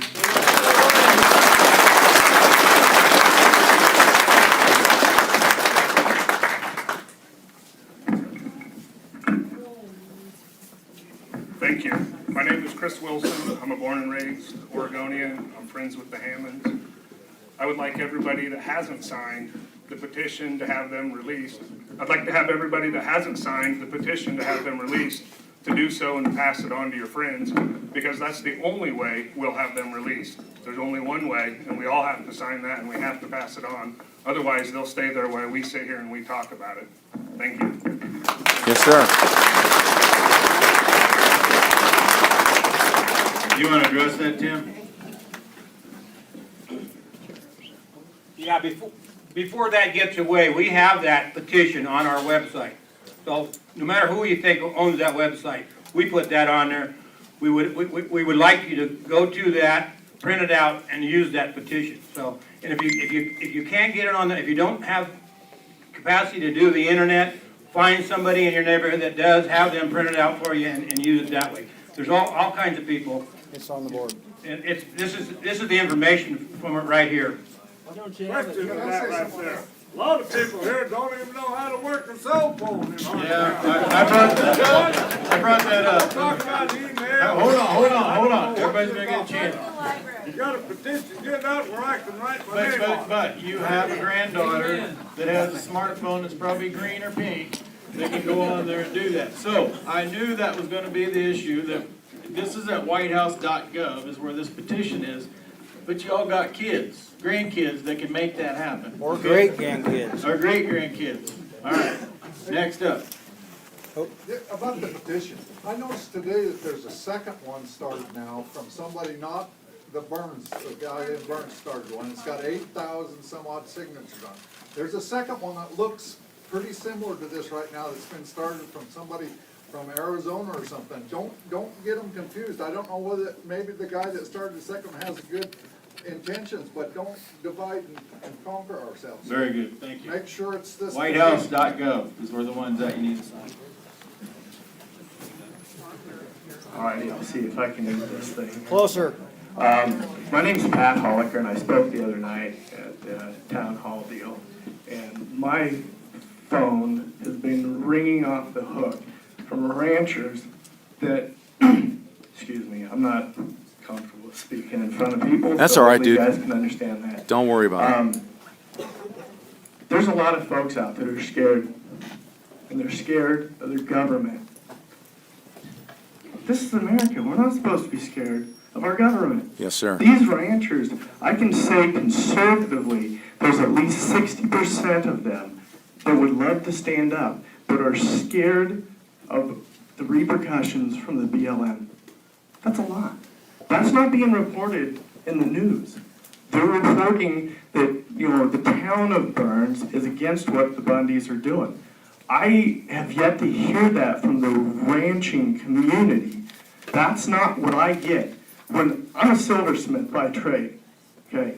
So I got lots of time to sit around, and I engraved one pair of earrings in 5 days because of the response. The people are like, please keep saying that, keep reiterating that we are scared of the BLM, that they will cut our permits. So keep that in mind when we're talking to these guys, that this isn't necessarily an accurate reflection of all the people out there that would like to step up and actually make a statement, but are scared of it. I wanted to add something. So for a lot of folks in the media and in town, there's no possible way for most of them to own enough deeded ground to run a sustainable, profitable. They destroy the value of your ranch. You can have a really wealthy, prosperous outfit. It's gone in the snap of the fingers. So it's something to consider. This is a real impact on the local economy and to the individual. There's nothing. He got started, but he didn't, it's deeded property. It was 66 permit away, your property right away. There is not a business owner in the state, in the nation, that does not stand risk to your deed being removed. Your name? My name is Freeborn Patrick Zirkle, and I traveled 3 days to get here from Missouri because of what I seen on the militia at all, and I did not fear the Bundys. I came out here, and what did I do? I avoided here, and I went out there because everybody remember that the fear that grips our hearts and that has a chokehold on this nation has. What you just said, Freeborn, is you could have picked me up on your way through Nebraska and I wouldn't have had to deal with the airlines. Thanks a lot. I just want to add this. We're not going to be here all night. I don't want to discourage anybody that came from a long ways away because this is a national issue. We know that. But I want to make sure that everybody in Harney County kind of issues national monument, and the BLM 5 in that county in southern Utah. Shauna Cox, she didn't mention her name, but she was one of them. I'll tell you, I've been involved in, there's a long list. Hammonds, that's the latest. There will be more. I call it a long trail of abuses. Yes, sir. It goes way back. I don't know what the solution is. I'm from Utah. I'm proud of what the American Lands Council is doing. Utah is trying to take the lead on this issue. They haven't got it figured out either. After my experience with Mary Bullock, I honestly walked away from my law practice for over 10 years because I was so disgusted with what I call the so-called justice system. The federal government has the power, the money, the resources to grind people right into the ground. It's tough. And so people who say, well, let's litigate, let's do this, how can you match that? Nobody's got the resources to do it. There's got to be another way to do it. And people tried everything. Petitions for redress of grievances, grass marches with Grant Gerber and his group from the Pacific to the Atlantic, congressional hearings about the abuse of Special Agent Dan Love, who orchestrates. How many of you know about what happened in San Juan County, Utah, for alleged violation of the Antiquities Act, where they kicked people's doors down at 6 o'clock? People like you. It happens. You do need to stand up. You're doing the right thing. It does my heart well. Keep it up. Godspeed and God bless.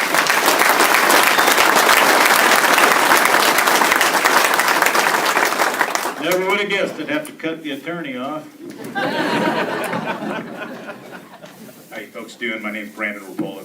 I'm an Oregonian from Springfield, Oregon. I was in Marine Corps 92, 96. I was a scout. And also security forces. And I met the Bundys because of a YouTube video, seeing them being abused by the federal government. Myself being a scout, being a United States Marine, my job is to protect the citizens. My oath is for the people. To see the abuse like that infuriated me and a lot of other people. I drove 18 hours not knowing anybody. My rifles, my pistols, that's what they understand, okay, because they're gonna do it to you. We worked on a sugar pine mine operation. I ran the security operation, okay? Yeah, a minority running the security operation, okay? So let's get away from that, the militias or the 3%ers or the oath keepers are racist. Get away from that, okay? Let me tell you something. People have formed in the Pacific Patriots Network. We've been here. In the organizations, we met with the prosecuting attorney. We met with the local judge. We met with the sheriff. I was giving coffees out to the deputies last night. I met 4 different times, met with the FBI, giving them either coffees and also Mickey D's. Why is it that they're barricading themselves? Why is it that they're patrolling around, watching me when I'm trying to flag them down and introduce myself to them to let them know what the 3%ers and Pacific Patriots are? How come they're not interacting with me to get to know me? That's what we're having to do, because you don't have to fear us, ladies and gentlemen, okay? Pacific Patriots Network, we are professionals, and we are for you, whether it's from Oregon, Washington, Montana, Idaho, Nevada, we're all over and we're growing. It's something that you guys can be a part of. You don't necessarily have to, but you guys continue to grow here where you're at. We can help you with that, and you don't have to worry about the heavy hand, okay? Believe me, we have a lot of skilled individuals and professionals to be that buffer for you. So just know, you don't have to fear them anymore, okay? Hoorah! Hoorah! When you threw it out there, just kind of scared people. I'll tell you right now, I'm a lot more scared of those feds up there in that building that barricaded themselves in there. That's what I'm talking about. That's what I'm talking about. Tonight, we were discussing the Bundy. A week ago, I guess, when this started happening, we thought we had a problem here. And that problem has doubled, I think, in my opinion. I don't know if I was the first one down there, but I know I was down there the second day. They took it over Saturday, and I went down there Sunday. When I found out that they closed our schools for my kids' protection.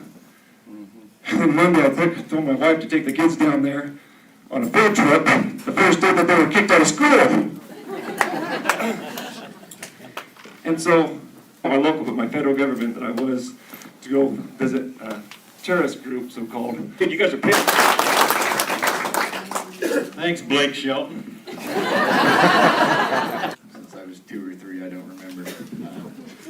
Anyway, I'm a ranch worker. I've also been involved in natural resources in various capacities. Not much, not real old, or real smart. But I do happen to know, and I'm gonna bring a little bit of more these AUMs or kicked everybody off their range. We may not agree with the particular fight that these guys picked. We may not agree that it was the right action in that situation. Like everybody's been saying, well, it happened, so we need to use it. But just remember, I want to give a little credit. You know, someone was very passionate at the meeting the other day, and rightfully so, about collaborative efforts and working groups and all the work and all the good people that try to be the buffer force, that try to help us work with the federal government. And it was brought up that, you know what, a lot of that work has just slowed the progression of federal takeover. And I agree there have been some small victories. The sage-grouse, you know, I don't get out there and work on a lot of stuff. I was very involved in the CCAA committee, or at least I showed up a lot. I don't know if I helped any, but watching the passion of people trying to combat that issue, trying to find the common ground, trying to be proactive, go out there. We're gonna do some of these things, even if we don't agree that they're the solution. We're gonna work with the federal government, and we're gonna stop this thing because the sage-grouse do not need to be listed. Because we know that a listing is gonna lead to them coming down on the ranchers and the land users, even when the science proves it doesn't need to happen. Now, we had a small victory. We had a small victory of the kind that happened when people try and work with the government on these issues. You know, you could say that the CCAAs and the participation of ranchers and land users out here maybe halted that listing. But I got news for you. They could wake up next year and list it. They could list it tomorrow for all we know. All it takes is one bureaucrat, one politician with enough power to influence bureaucrats, and they're working on it already, all right? They didn't list the sage-grouse. You can be dang sure those agencies right now, and it is a proven fact, are working to enact not regulation, not legislation, that is. They're not doing it legally. They're just going to come in and say, well, now this is how we're going to manage because the sage-grouse should have been listed, we think. So, sorry, anyway. No, thank you.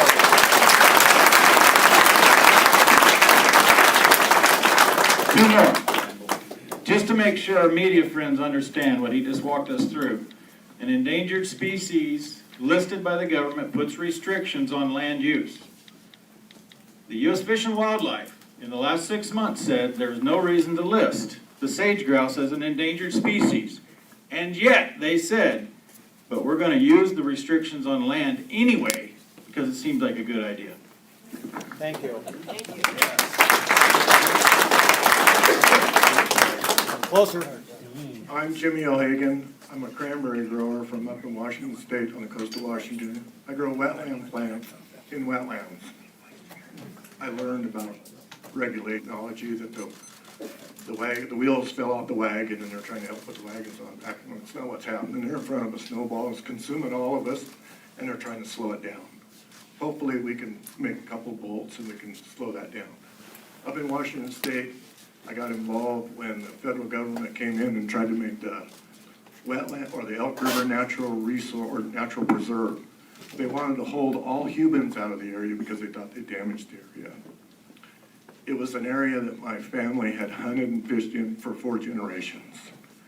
The county sold several school district lands that had been dedicated to the school district to the federal government to go into this preserve.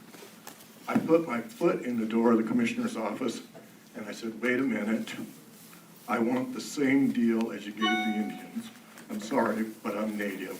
I've earned the right over 4 generations to be native, to hunt and fish in that area like I did. My children, I wanted it for my children. The federal government said it was too late. We already paid the county. The county said it was too late. We already cut the deal.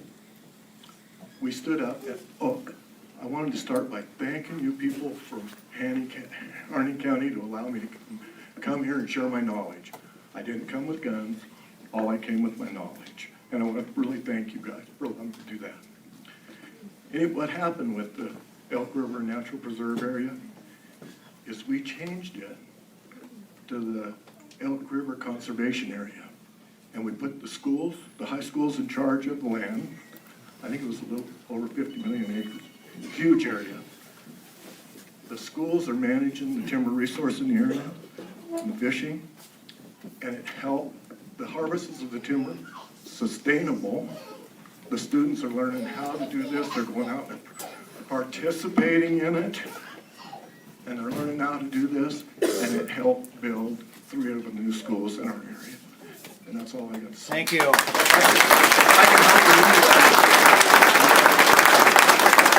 That's what I did. I loved it.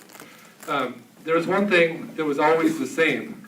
You know, no matter where you went, there was one rancher in that community that was getting picked on. And they were getting put out of business. There was a rancher in Elko when I worked in Elko, in the Ruby Valley, and I can't remember his name. So that he could prove beneficial use, the BLM took him and sold him. No court fee, no, nothing, just took the cow. That's as far as we're going. So I've been in North Dakota, I've been in Texas, I've been in Arizona, and points all in, this story is going on. There's a guy in Texas that has no BLM, never has. He's had his land, private land for generations. It's deeded, it's filed in the courthouse. The BLM showed up on the doorstep and said, you know, really, we wish we had never let that go, even though it never was ours, because somebody's got to stand at some point. All right. Roosevelt's got something to do with that wildlife refuge. 1907, most people didn't realize the natural resource, and that's where we're at today. The final thing that I want to say is thank you again for the opportunity. Thank you for, I'm not addressing that, just because. Thank you for doing what you've done. I've had the opportunity to go to a lot of meetings, and there's a lot of energy here right now. 2 weeks from now, there's not going to be the energy. How are you going to maintain work to the committee? I'll be there for you. Anything you need, let me know, Tim. Lots of different places, and I'll tell you what, we don't always agree on everything, but we agree to disagree in a way that moves things forward. And this group is, 4 times, different things we've sent out. We did literally move it 4 times in order to get it. First thing you can do, after you do your homework on the issues that we have, the first thing you can do is talk to the people who are not. Why did you miss that? That was a great event. It was a coming together contact. We're going to have a meeting in about 2 weeks, and at that General Assembly meeting, we're going to vote on on additional members to our Safety Committee, Executive Committee. Okay? So if you want to be involved with that the intimidation that's tried to come down on us was almost 99% of it because somebody told somebody something that was not true, or they wanted to make sure that, or somebody else believed something that was bad about what we were trying to do. We are you are rights as it was intended, and just come up and sign your card, and we'll vote on your next meeting.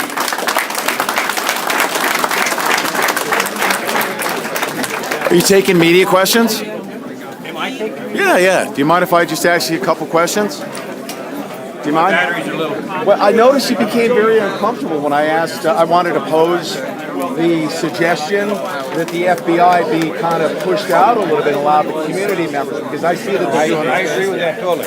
Okay, good. Okay, you understand what I'm saying? Yeah. I'm saying this community, we're looking for help.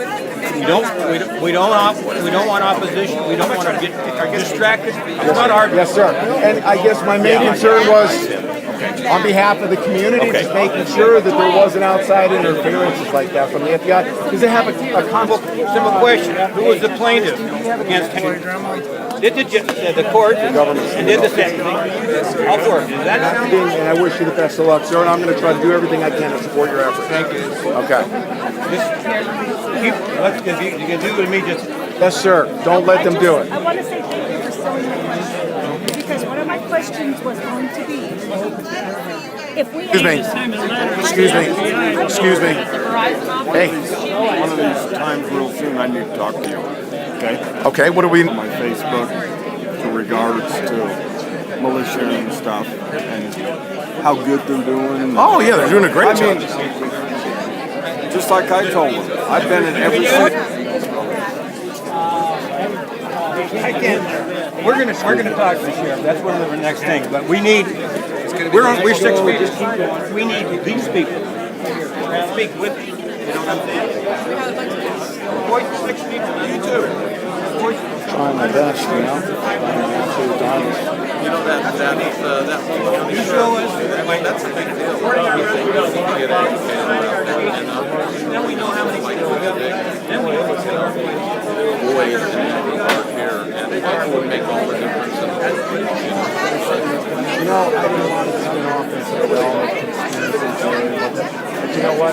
Somebody would say, well, you guys got hands off. There were other people that get that. You know, they were very successful.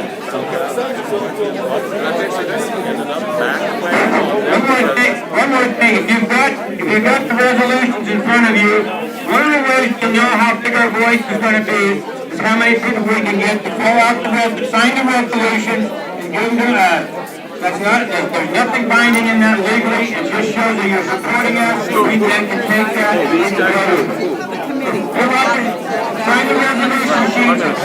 Yeah, let's sit down with those guys. Okay. Just real quick. Yeah, I want to get your comments out to the community because everyone, especially those that are afraid to show up, are watching this. Now, too far, just right off to the side here. Okay. So I need permission from these guys. Community understand. Find out who it is. Let me know. I'll get the permission. I'll take it out there. That includes. I think we're okay. My signal is weird inside here. Okay. Sir, if you don't mind, here, hold on a second. Let me back up just a little bit. Okay. All right. Let everyone know your name. Everyone's very interested in the words that you got from Utah. Obviously very passionate about land issues. Utah, as you said, is really important. Utah, I feel like, is trying to take the lead on this issue, and we've got some people there. In fact, they've got a proposal before our legislature that starts meeting at the end of this month to allocate $14 million for litigation on that issue. But that frames the issue right there. They feel like it's going to take multi-million dollars to try to the resources that can be brought to bear. I mean, John Fratt, my good friend, he hit the nail on the head. Do you think the Supreme Court wants to rule in favor of the states on this issue? I mean, run it all the way up the flagpole. Right. I have grave concerns about that. So there's got to be another way. I mean, honest to goodness, there's lots of things that our so-called justice system just is not equipped to really do. Intervention. Well, again, there's a role for the federal government. Let's be clear about this. Nobody's trying to overthrow the federal government and say there should no longer. No, and that's not what I'm referring to. I'm talking about. Let's not forget, there's a bunch of public land out there that already belongs to the states, and they're doing a better job managing those resources than the federal government is. Right. And that is one concern. I mean, in Utah, we're seeing that. I read an editorial in one of our main papers just this week. The outdoor industry had had a convention, and now we're talking about the transfer of public lands, and they're concerned that if the public lands are transferred to the state or to the county, that they will no longer be public lands, that they will all be privatized, which means that will cut off access to a lot of those lands, like is the case in many of the states farther east, and they're concerned that that's going to shut down this whole multi-million, billion-dollar industry. And so I think we need to address some issues like that. Utah, Oregon, all the western states, and probably say, you know what, there is so much public land out there that even if some of it is privatized, even if some of it is developed, there's still plenty of room for all of that recreation level would be the best. Right. The state level, personally, I think what Harney County is doing right now is the model. If they can could potentially, sure. Absolutely. Okay. I mean, I'm going to go back to Utah and say, you guys, Ken Ivory, American Lands Council, right? Get on. I know this. Ken Ivory, by the way. Yeah. Absolutely, get on this because you've been fighting, you've been trying to push this thing uphill, and it's been a real uphill push. Right. Look what they're doing. Right. They have jumped out on this in a way that I am just. Well, I'm speechless. It's a I'm so consensual. impressed. It's a consensual process, and as we refer to the Declaration of Independence, saying that that the power shall come from the consent That's right. of the governed, right? And that's what this is about, isn't that's it? right. And you know, and to trying to take away people's inalienable, God-given rights. Yes, sir. It doesn't. A majority can't do that. No. A majority can't take away our life, liberty, property Right. without due process, That's right. without all the reasons. You know, so regardless of what a majority says, when it comes to those issues, Right. We still need to preserve our God-given rights. Absolutely. Yes, I absolutely agree And with so that's one. If you're not governed by consent of the governed, then Right. there's a huge issue. But at the same time, you need to realize that even if you've got the consent of the government, you've got consensual when it comes to our inalienable God-given rights. That's no-go territory. I don't care how many people say, let's do it. Right. They need to be off limits. One final question. You're here on the ground, and a lot of people are not. People in this county are showing, and again, it's completely contrary to what the mainstream media is portraying, that people are afraid out there. Ranchers are coming out there, just like one of them stood up and said, hey, my kids couldn't go to school. They tried to make it sound like it was a safety issue, but what I learned tonight is it's because the FBI took over the school. They commandeered the school, so that's why they had to shut down the school. So he said to his wife, take the kids out to the wildlife refuge for a field trip. I'm not concerned about their safety. I'm not concerned about these guys. I was out there yesterday, and that message is growing in this community. Right. They're gaining in. There was resistance. I think the point that you've just hit is we are all neighbors. Yes. You know, and that's it. In a community like this, and I feel the same way. I come from a very small, rural, agricultural county. I chose to live there, to raise my family there, and I've got a small ranch. And so, yeah, we're resistant to outsiders and that sort of thing. But the thing I think we need to understand here, especially the way things are structured right now, and people think, well, the people in the town of Burns are saying a majority want these people to leave. Let's not forget, those are public lands. The sign out there says, welcome to your National Wildlife Refuge. So that means, hey, you know, if the majority of people in Burns, and that may be the case, there are folks that live here in town, want other members of the public not to be on public land, I don't think we should be overly persuaded by that. It doesn't hold water. Right. Todd, thank you very much. Awesome. Let me ask you a question. Did you realize today they closed the post office down? The post office too? Yeah, a woman out there told me her friend works there, and they told her they're afraid somebody might kidnap one of you and take you out there. I said, if you kidnap somebody and took them out there, them guys would put a handcuff on. Just the extremity of the exaggeration, it knows no bounds. Yes, you know, sir. Yes, it's sir. crazy. That's what's scary. Yeah. I had a couple when I came up here, and they went fast, and I apologize. That's okay. We'll be in touch. Hey, you know what? So I can look you up. I can Google you, and I do. I'm kind of a principal in a little online rag called the Pavant Post down in our little county, and we started posting about the Hammond situation 2 months ago, way before any of this. And so we talk about stuff like this. So if you want to check me out, go on the Pavant Post. Yep, I certainly will. Great, thank you. Okay. Here, let me give you my cell phone number. Okay. I've done actually this whole get up when I get out in the field and doing the live streaming and stuff like that. I've got over 1,200 episodes. I've done a lot of work. Do you know my involvement with the Bundy Ranch? I saw you down there. I did the first interview with Clyde. Right. Remember that video? Yeah. Right. Exactly. In fact, I went back to refresh my recollection of that. So I inferred what happened to Hammond, you know, in one of some of my comments that I've been making. Yeah, I'd like to bring you on my show for a regular interview. Yep. Okay, sir. Okay. No.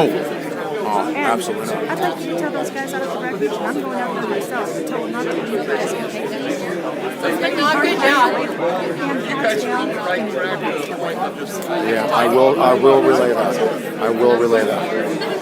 I will. And I was going to get up and ask that question, but somebody had brought it up, so. And that's why the committee was split 50-50 whether or not to tell them to go. Because if they go, then everything will go back to normal. I watched you guys hand out the pizzas and stuff. Oh, wow, That was that's great. Can I give you a hug? You sure can. This is the soft side I wanted to see earlier. Of you.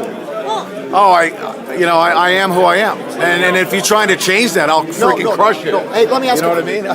I'm exactly who I am. How long are you guys sticking around? You walked up to me within the first 30 seconds. You were telling me how to be and what to do. Well, anybody tells me what to do, I freaking rip their face off. But I understand. Dude, this is the second time you've gotten in my face. Just step wanted away. to come over and be kind. Step away. You're not being kind. This is the second time. I am exactly who I am. That's great. That's all you need to do. I'm Keith Santilli. Don't ever tell me what to do. He's telling me to take off my camis and be a kinder general. Well, I thought we were just having a discussion. Well, that's a... Did you ever see a 2003 way to go. And the thing about it is, you're fortunate. I'm with the poll. Okay, I'm Keith Santilli. Press poll. Absolutely. I just want to say And I always tell her, she's my co-host, and I always tell her, don't ever tell me what to do or say or do. And those that try to keep up with this, that's what came to call it that was my intent to come over. So I'm not coming over to badge you. I was coming over to thank you. Thank you. But they're still there, and that's how it raised with them. One of our big issues we're dealing with now is Yeah. Yeah, see that? Huh?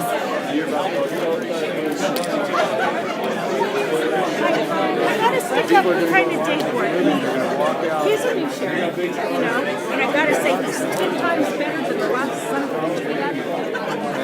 I'm sorry, but he's not a bad guy. He does over here. My 5-year-old understands more about, he looks at me and he says, Grandma, why can't I be in school?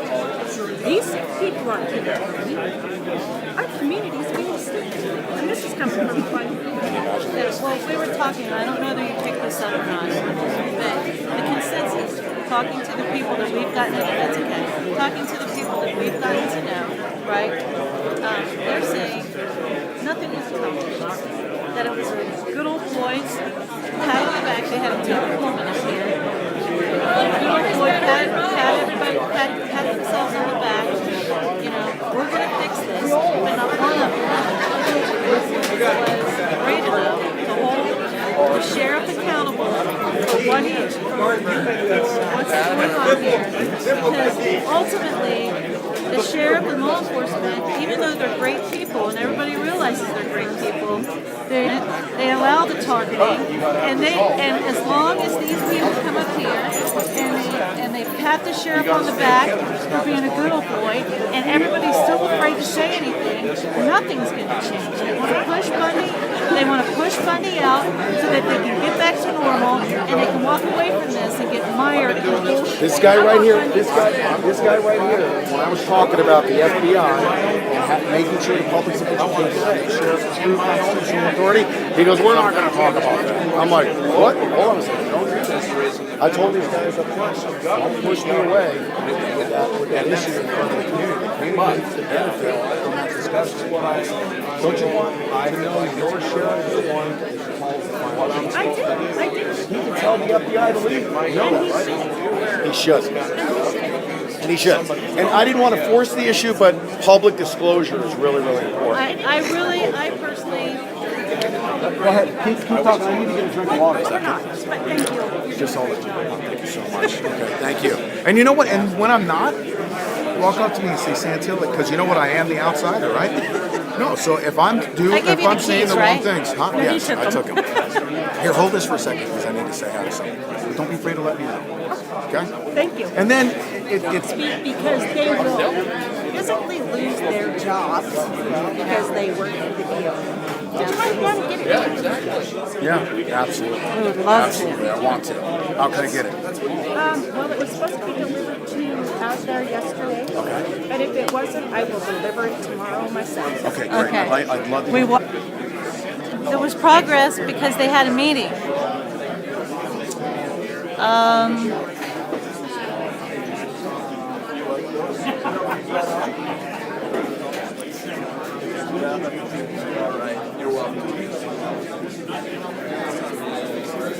Here, because none of them, no, it's like, Hey, Brandon. it's such a, Hold on a second. I guess we'll just have to see, but, you know. Okay, actually, stay right there. And we've been so busy, I haven't had a chance to really introduce you. So, There's a lot of room noise, so give us. huh? There's a lot of room noise. Yeah, right here. Okay, Brandon Curtis, founder of Idaho 3%ers. You know, I've been advocating for good reason because I believe in exactly what you're doing. Every day, every hour that has transpired, just seeing how you guys operate. So you guys coming back out here, I'm going to kind of lead you into this discussion, and then I'll turn it over to you. Absolutely. We've had some security issues. Okay, the bottom line is we've got a situation where the sheriff's department can't even respond to it. The FBI is more resigned to doing covert stuff to screw everything up in the background. Right. And they will only show up with, I'd rather have them show up with tanks than do what they're doing covertly. You heard the community here. They're scared to go talk to those guys. Yeah, right. That's exactly right. But the bottom line is, security can be managed by we the people. Period. Right. So you're coming back, obviously understanding that we're now in a constitution. Well, we figured there was a need for that, and the reason being is because what we don't want to do is allow another free wake-up. We don't want to allow. We need to provide a security buffer for the guys up there at the refuge, as well as the community here, and it's for a couple different things. We don't want them to end up in any bloodshed. We don't want a standoff. We don't want a Waco type situation up on the hill. We don't want the community here to be afraid of us. We don't want them to be afraid of the sheriff's office. Unfortunately, the sheriff has been absent. For whatever reason, I don't know. But what we want is for the people here to feel secure. And we want them up on the hill at the refuge. And Ammon's doing what he's doing to make a good statement. Right. And it needs to be listened to, and it needs to be made. Right. No matter what anyone thinks about how we executed it, I'll put it out there. I didn't agree with how he first did it. You and I talked about that. But the statement needs to be made. Yes. And we're going to support that. And we're going to make sure that he can do that safely. Now, I heard from Ammon himself today. I spoke with him personally. The U.S. Constitution is non-negotiable. So that is going to require a level of negotiation plus a level of support. Correct. Okay? And I stand with that, with Ammon. And I'm fully told certain things. The FBI is doing all these profiles that, all these people are bad people, domestic terrorists, armed insurrection, everything is bad. We're going to bring in, we're going to suspend posse comitatus, bring in the DOD, we're going to do drone strikes. These guys are scared. Well, and you hit on something that's very funny, that they keep throwing around this word armed insurrection. Yes. If you go look at the definition of armed insurrection, that indicates we're going to take over the White House or do something to that effect. Armed. We're not doing that here.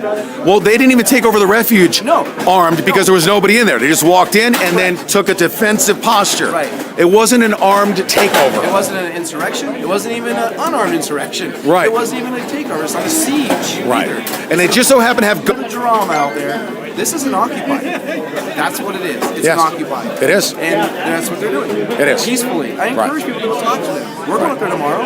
You've been up there. Right. There's no issue. No. You can come and go freely. Right. And that's what we're going to do. Do you believe that you're also, I see it as a three-pronged level up there, that you'll be able to interface with them should there be security issues like we had last night or the night before? Night before last, yes. Right. Exactly. We can self-police, correct? We'll self-police. We'll be able to respond to those things. The sheriff's office was not able to respond to that situation. We will. We'll deal with it. We'll remove the issue. Tomorrow, I will be reaching out to the FBI and requesting a sit down with them to start those discussions. That's going to be vital. That's going to be important. Okay. We need to do that. They need to understand the roles of everybody here.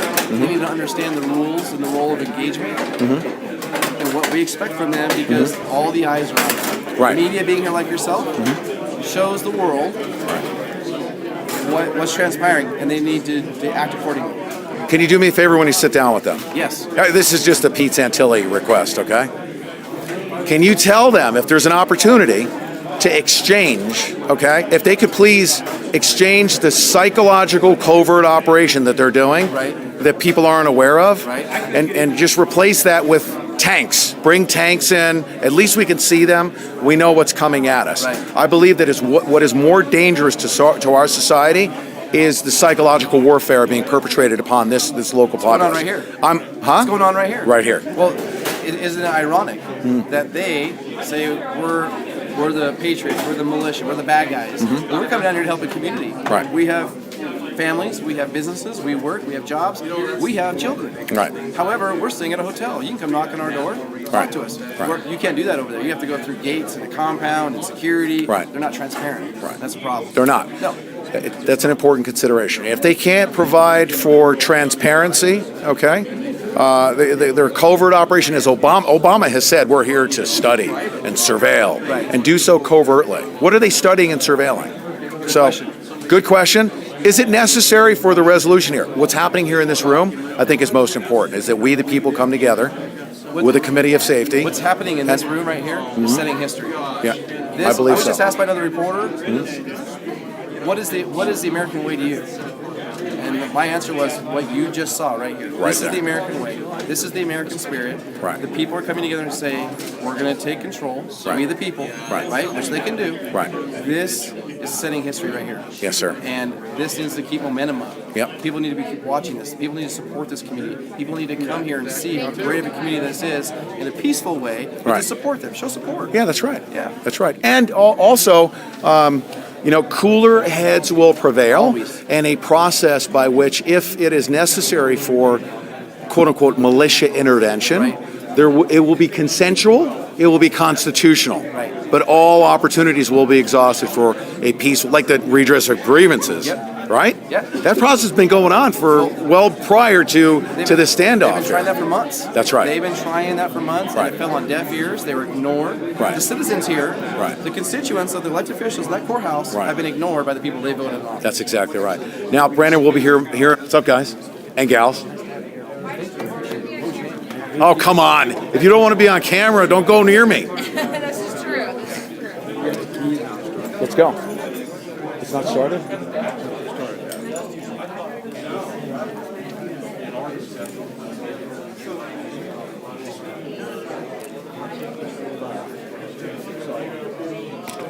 You caught me off guard. I wanted to make sure I got that person's name again. Rodney. Rodney. Okay, that Rodney. Oh, okay, good. Fantastic. Good. I'll take care of it. The giant. What for? What? Just having a package delivered out there. Oh, yeah. Yeah. Just 2 pages. Is he going to go ahead? Yeah, they just need permission because I guess they're not allowed to go out there. There's no reason for them not to go out No. Their boss, her boss, won't let them go deliver it. Because of the press. It's okay. Oh, because of the press. Right. No, because of the guns and the press making a big deal about it. It is what it is, right? Right, it is what it is, Follow your but boss's rules. So we'll make a trip down there. Who's at the Silver Spur? Okay. To drop Who's the at the package. Silver Spur? I am. A whole bunch of us. A majority of us. Brandon Curtis is there. Half of the hotel I'll is call filled her with. and see if she can just drop it at the Silver Spur. If you can, if you left it for me or Brandon Curtis, we're there at the hotel, and we've got a crew of people that go out there all. So would that be where people would deliver it? Because on Facebook, a lot of people are asking where they could deliver or where they could send care packages to. You can send it to the Silver Spur. Brandon Curtis is he's handling security issues with Idaho 3%ers. Myself, my crew, we've got a whole bunch of people there. We'll make sure that they get the packages. Yeah, absolutely. We're running out there every day. Yeah, exactly. I'll see if that's okay with her. But either way, Okay. you might have. Can you call Ryan? Do you have his number? Yeah. Oh, you can call him. Dude, great job, man. Seriously, you're doing such an outstanding job. Thank you. I'm not a speaker at You know all. what? No, That's you tough. do fantastic. Just you know how good speaking skills come? Practice. Only one way. You just keep doing it. Yeah. Just keep doing it. Yeah, Well, that's it. He's more comfortable in front of the camera than he is comfortable in front of the mic. Yeah, for sure. Yeah, just keep doing it, man. You're doing a great job. All right. Yep.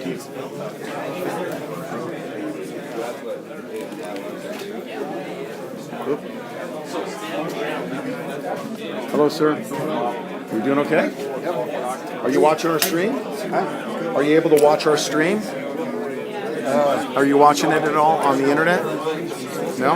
Well, yeah, that's right. Yeah, good. But, what's your website? You can go to YouTube. YouTube? Look up Pete Santilli. I don't have a card with me. Pete Santilli. Pete Santilli. Yep. And you can look up.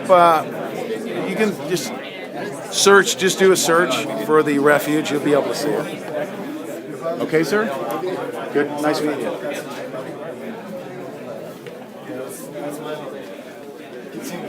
Good seeing you too, man. Where are you going? Out here. I'm hungry now. We're going to go get you a hot one. I'm going to pay for it. We'll take the other. No. I like cold food. No, we'll take it to van. You warm it up. Oh. We'll get you a hot Tell Deb I didn't mean to blow her off in there, but I had to keep my incognito. Okay. Good meeting tonight. Bye. It was awesome. Yep. Did you guys get all that ready? No, not all of it. Not just yet. We will though. My husband wants to come up and say hey too, so he might do that. Oh, that's awesome. That'd be awesome. You know what? Listen, you know, this is a slower process. I can't take everybody and just slam them in. But I'm going to tell you something right now. The biggest thing that is happening right now, like with all the fear mongering and the psyop and all of that, huh? So I'm glad you talked tonight. Was that a good point? Okay, it's really, really important. The FBI, we would be better off because we could see all the tanks and the trucks and the troops. We'd be better off seeing them right out in the front. What's worse is what they're doing covertly. It's worse. They're causing so much division in this community. Well, it's what my daughter called and talked to Deb this morning when I was there visiting with you guys. That she had people saying, you didn't have me on that. No. Look at it. I'm facing this way. There's no way. I was like, No. my daughter, when she talked to Deb today about she's good friends with a lady that works at the refuge. Right. Her supervisor advised her to pack up and leave town and get out of here. Because Really? it's going to get crazy. That's what she told Deb this morning, yes. This morning? Not the lady that actually runs the refuge, but she works with her. Right. And she was told to leave, yeah. She was told you need to get your stuff and get out of there. So she called her daughter and said, That's I'm crazy. scared. I want you and my grandkids to go with me. Let's get out of town. That's crazy. It is propagating. Making it scary. And Not you guys. they're propagating fear because they don't want these types of meetings to, because you know what, don't you feel empowered coming out of this? Right? Isn't it amazing? Oh yeah. I was Yeah. excited. Okay. Anyways, Take all right, care. maybe You're we'll awesome. see you guys All right, bye. Bye. Wow. Yeah. So Kenny, Some old woman that told me close the post office down. Come in my, she said, "What about me getting kidnapped?" I guess they don't give a shit about me. Her husband said, "Well, he said postal workers only worth 2 cents too." So. by the way, Kenny, do you mind sharing with us what you found out today about your hashtag? You know what? Kenny doesn't even know what a hashtag is. What was the hashtag they called you? Orange Hat Man or something. Orange Hat Man. That's great. Kenny doesn't know what a hashtag is, you guys. Okay. I do now. Yeah. Orange Hat Man. You do now, huh? I'll show you some stuff that goes on online. Why? Okay. Hashtags are. I can't even. I'm not even going to go into explaining them. You did a great job. Thank you. Yeah, you really did. Keep it up. Hey, you know what? You need to take some leadership roles. You know what I mean? Yeah, you do. Seriously. I can't speak. As long as I don't have to talk in front of people, I'm good. Hey, well, listen. You know, I was just telling somebody else. You know how you become I better sound like at a speaking? goat when I talk, 'cause Do I'm you know how you shaking. become better at speaking? Keep doing it. It's only one way. The best top speakers, they didn't start out that way. They become the best just by repetitively. Force yourself to do it. Force yourself I to keep do telling it. these kids, this is my oldest son. I Oh, keep really? telling them, Good deal. I don't want them to grow up being afraid of what other people think That's about right. your opinion. So I am That's right. damned if I'm going to not Yeah. say something I am so passionate about now. Yeah, that's right. That's right. Yeah, I've been watching your YouTube. Oh, have you really? Oh, good deal. That's awesome. Lots You know, of it. hey, you should be very, very proud of your mom for bringing you to stuff Yeah, like I am. this. I was Seriously. upset I missed ad wrestling practice. No, you should be very, very proud for her active involvement here in the community. Seriously, keep it up. Okay. Thank you. All right, good deal. Take care.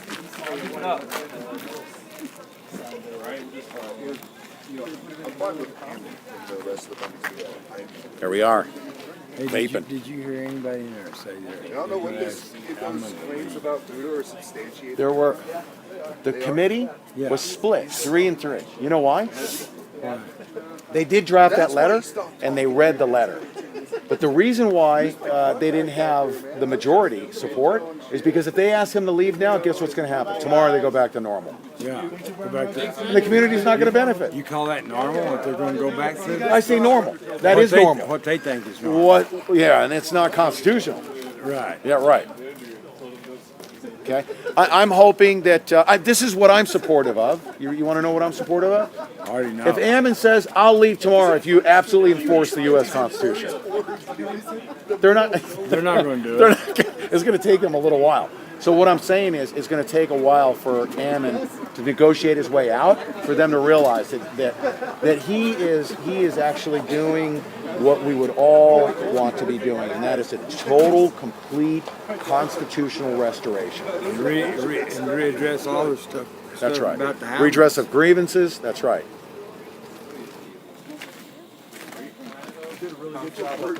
Dude, I'm trying my best, man. Seriously, I really am. Thank you very much. Those are man. I've been watching your streams. those are great words. It means a lot to me. It really does. I came down today for the rally, stayed till the next day and we went back, so I watched your streams till we came back the other day. Yeah, thank you so much, man. Card going my way. So. Yeah, It's probably the second thank you so much. We're right across the hall from you, so if there's anything you need, just let us know. Want to ring you in? We don't know. He's on. We're at the Best Western. We're going 228. No. oh, no. I was just kidding. 228. Don't go there. Over there at the Best Western. I was just joking. I think there's some bad people in town over there. Huh? I think there's some bad people in town. I don't even know. Yeah. I gave out my room number. I did. Yeah, dude, I mean, we've received popular support from the community, and if we weren't receiving that and we overstay our welcome, I mean, we'll leave, But I think the community's pretty protective of what we're trying to do, That's a great From thing. the first day I rolled into town to now, it's been a day and night difference. Isn't it? Yeah. Oh, yeah. You got any skis? Even the sheriff's afraid to be too bold. You know what? Are you mad at me? Why are you leaving? I need to go take a pee. We gotta go have a beer. You do? I do. All right, good. Enjoy it. Just one. I'll stop there. The camera stays this way, right? Huh? There's no birds over there. I don't have to listen. We don't want your wife to see you smoking, Kenny. Mrs. Rhodes, I actually handed him that cigarette. She knows you're lying. I'm corrupting, Mr. Rhodes. So you're the one that has the constant stream going on out there. Right? Just trying to keep it going, absolutely. Yeah. That's what I was it died off for a while. I wasn't able to get hold of it. Yeah, we've been conserving stream time because we didn't know what was going to happen. So we need support as well, and we're getting the support of our listeners. But also making sure we got like 3 boxes now, and we actually had a local community member purchase our most recent batch of airtime, which was great. That's very, very helpful. So we're going to try to keep it going as much as possible. Yeah.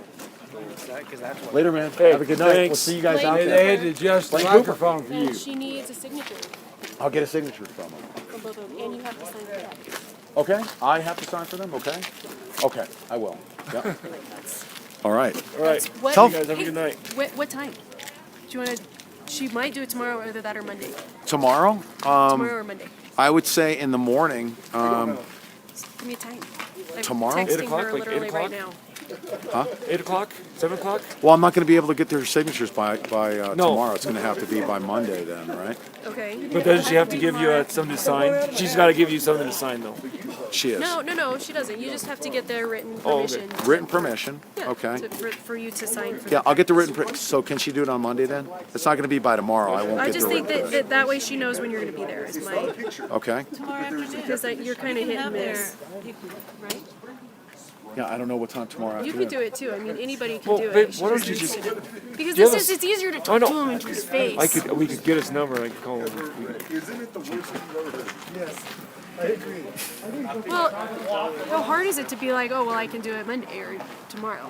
Just Monday, Just get not their tomorrow, because signatures I'm right. not going to be able to get there. See, that's not hard. Monday, give Monday. me time. Okay, in So the she morning. knows when to be there. 9 o'clock in the morning. Okay, so get their signatures tomorrow, and then she'll Yeah, get you the Monday, papers 9 Monday o'clock in the morning. See, morning. there you go. Perfect. See how hard was that? People making it harder than it needs Is that to okay?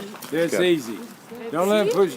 Don't let him push you around because Right? it's tall. Both of them. Yeah. Like, Yeah. talking around me. Just Ranchers are pushy. Jeez. crying out loud. Don't let him push you around. Freaking decision. Right? Hey, Pat. You ever seen a rig like that? That's nice. I like Do you that. not feel threatened? I Huh? have not seen that rig in our county before. No kidding. I feel, That's from Utah. I know that. The Utah crew came down with that. Look at that thing. Yeah. You know what? If you're, you know what they say? If you're, I think a Mormon owns that. They have big families. They say the more Mormon, the merrier, right? Huh? kids. Five kids. That one's 5 kids? See? The beautiful Mormon people that I know, they need extended cabs out there in We're not Utah. Mormon or Catholic. We just like that. Oh my God. Oh my God. That was so embarrassing. She goes, we're not Mormon or Catholic. We just like having sex. We have 5 kids. The women around here are tough. Oh, yeah.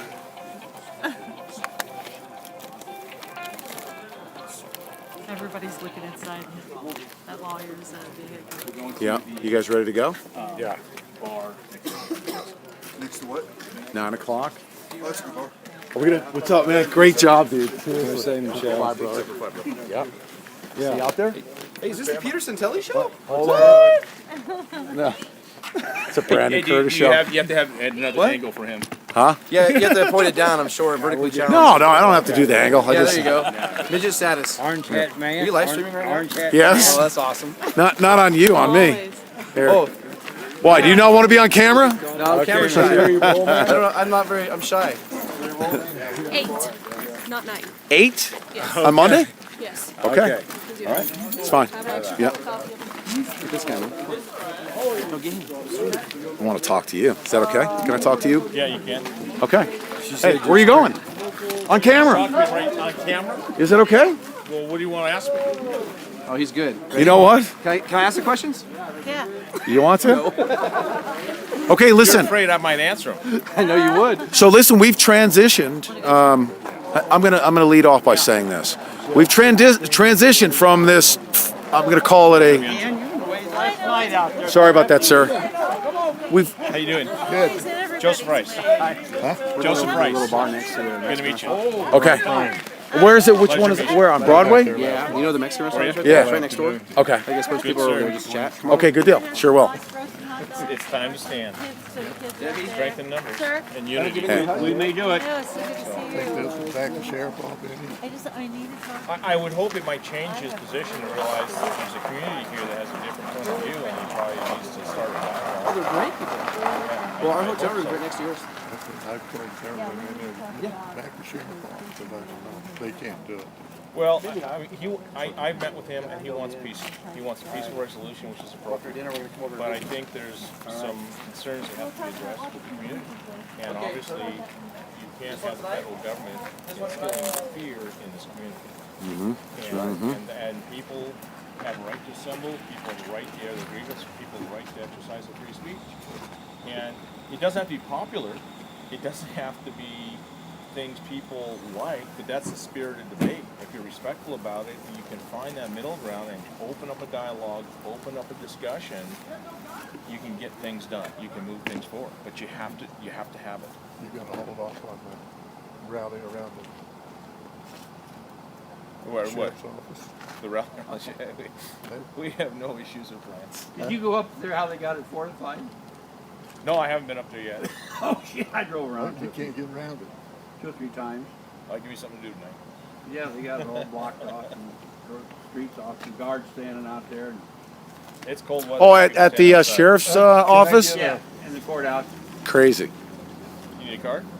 Crazy. Isn't that crazy? Oh, yeah, I agree with you 100%. Copy of your demand. And you know what? I don't even think that comes from the sheriff's office. Let me That's coming from above. You know, the FBI's telling him to lock it down. And I heard that they called the sheriff's department and they said that the FBI is just out of control, quote unquote. That's what they said. Right on. Yes, sir. Very good. Yeah. Yeah, they've got that siege mentality, you know, and it's unfortunate.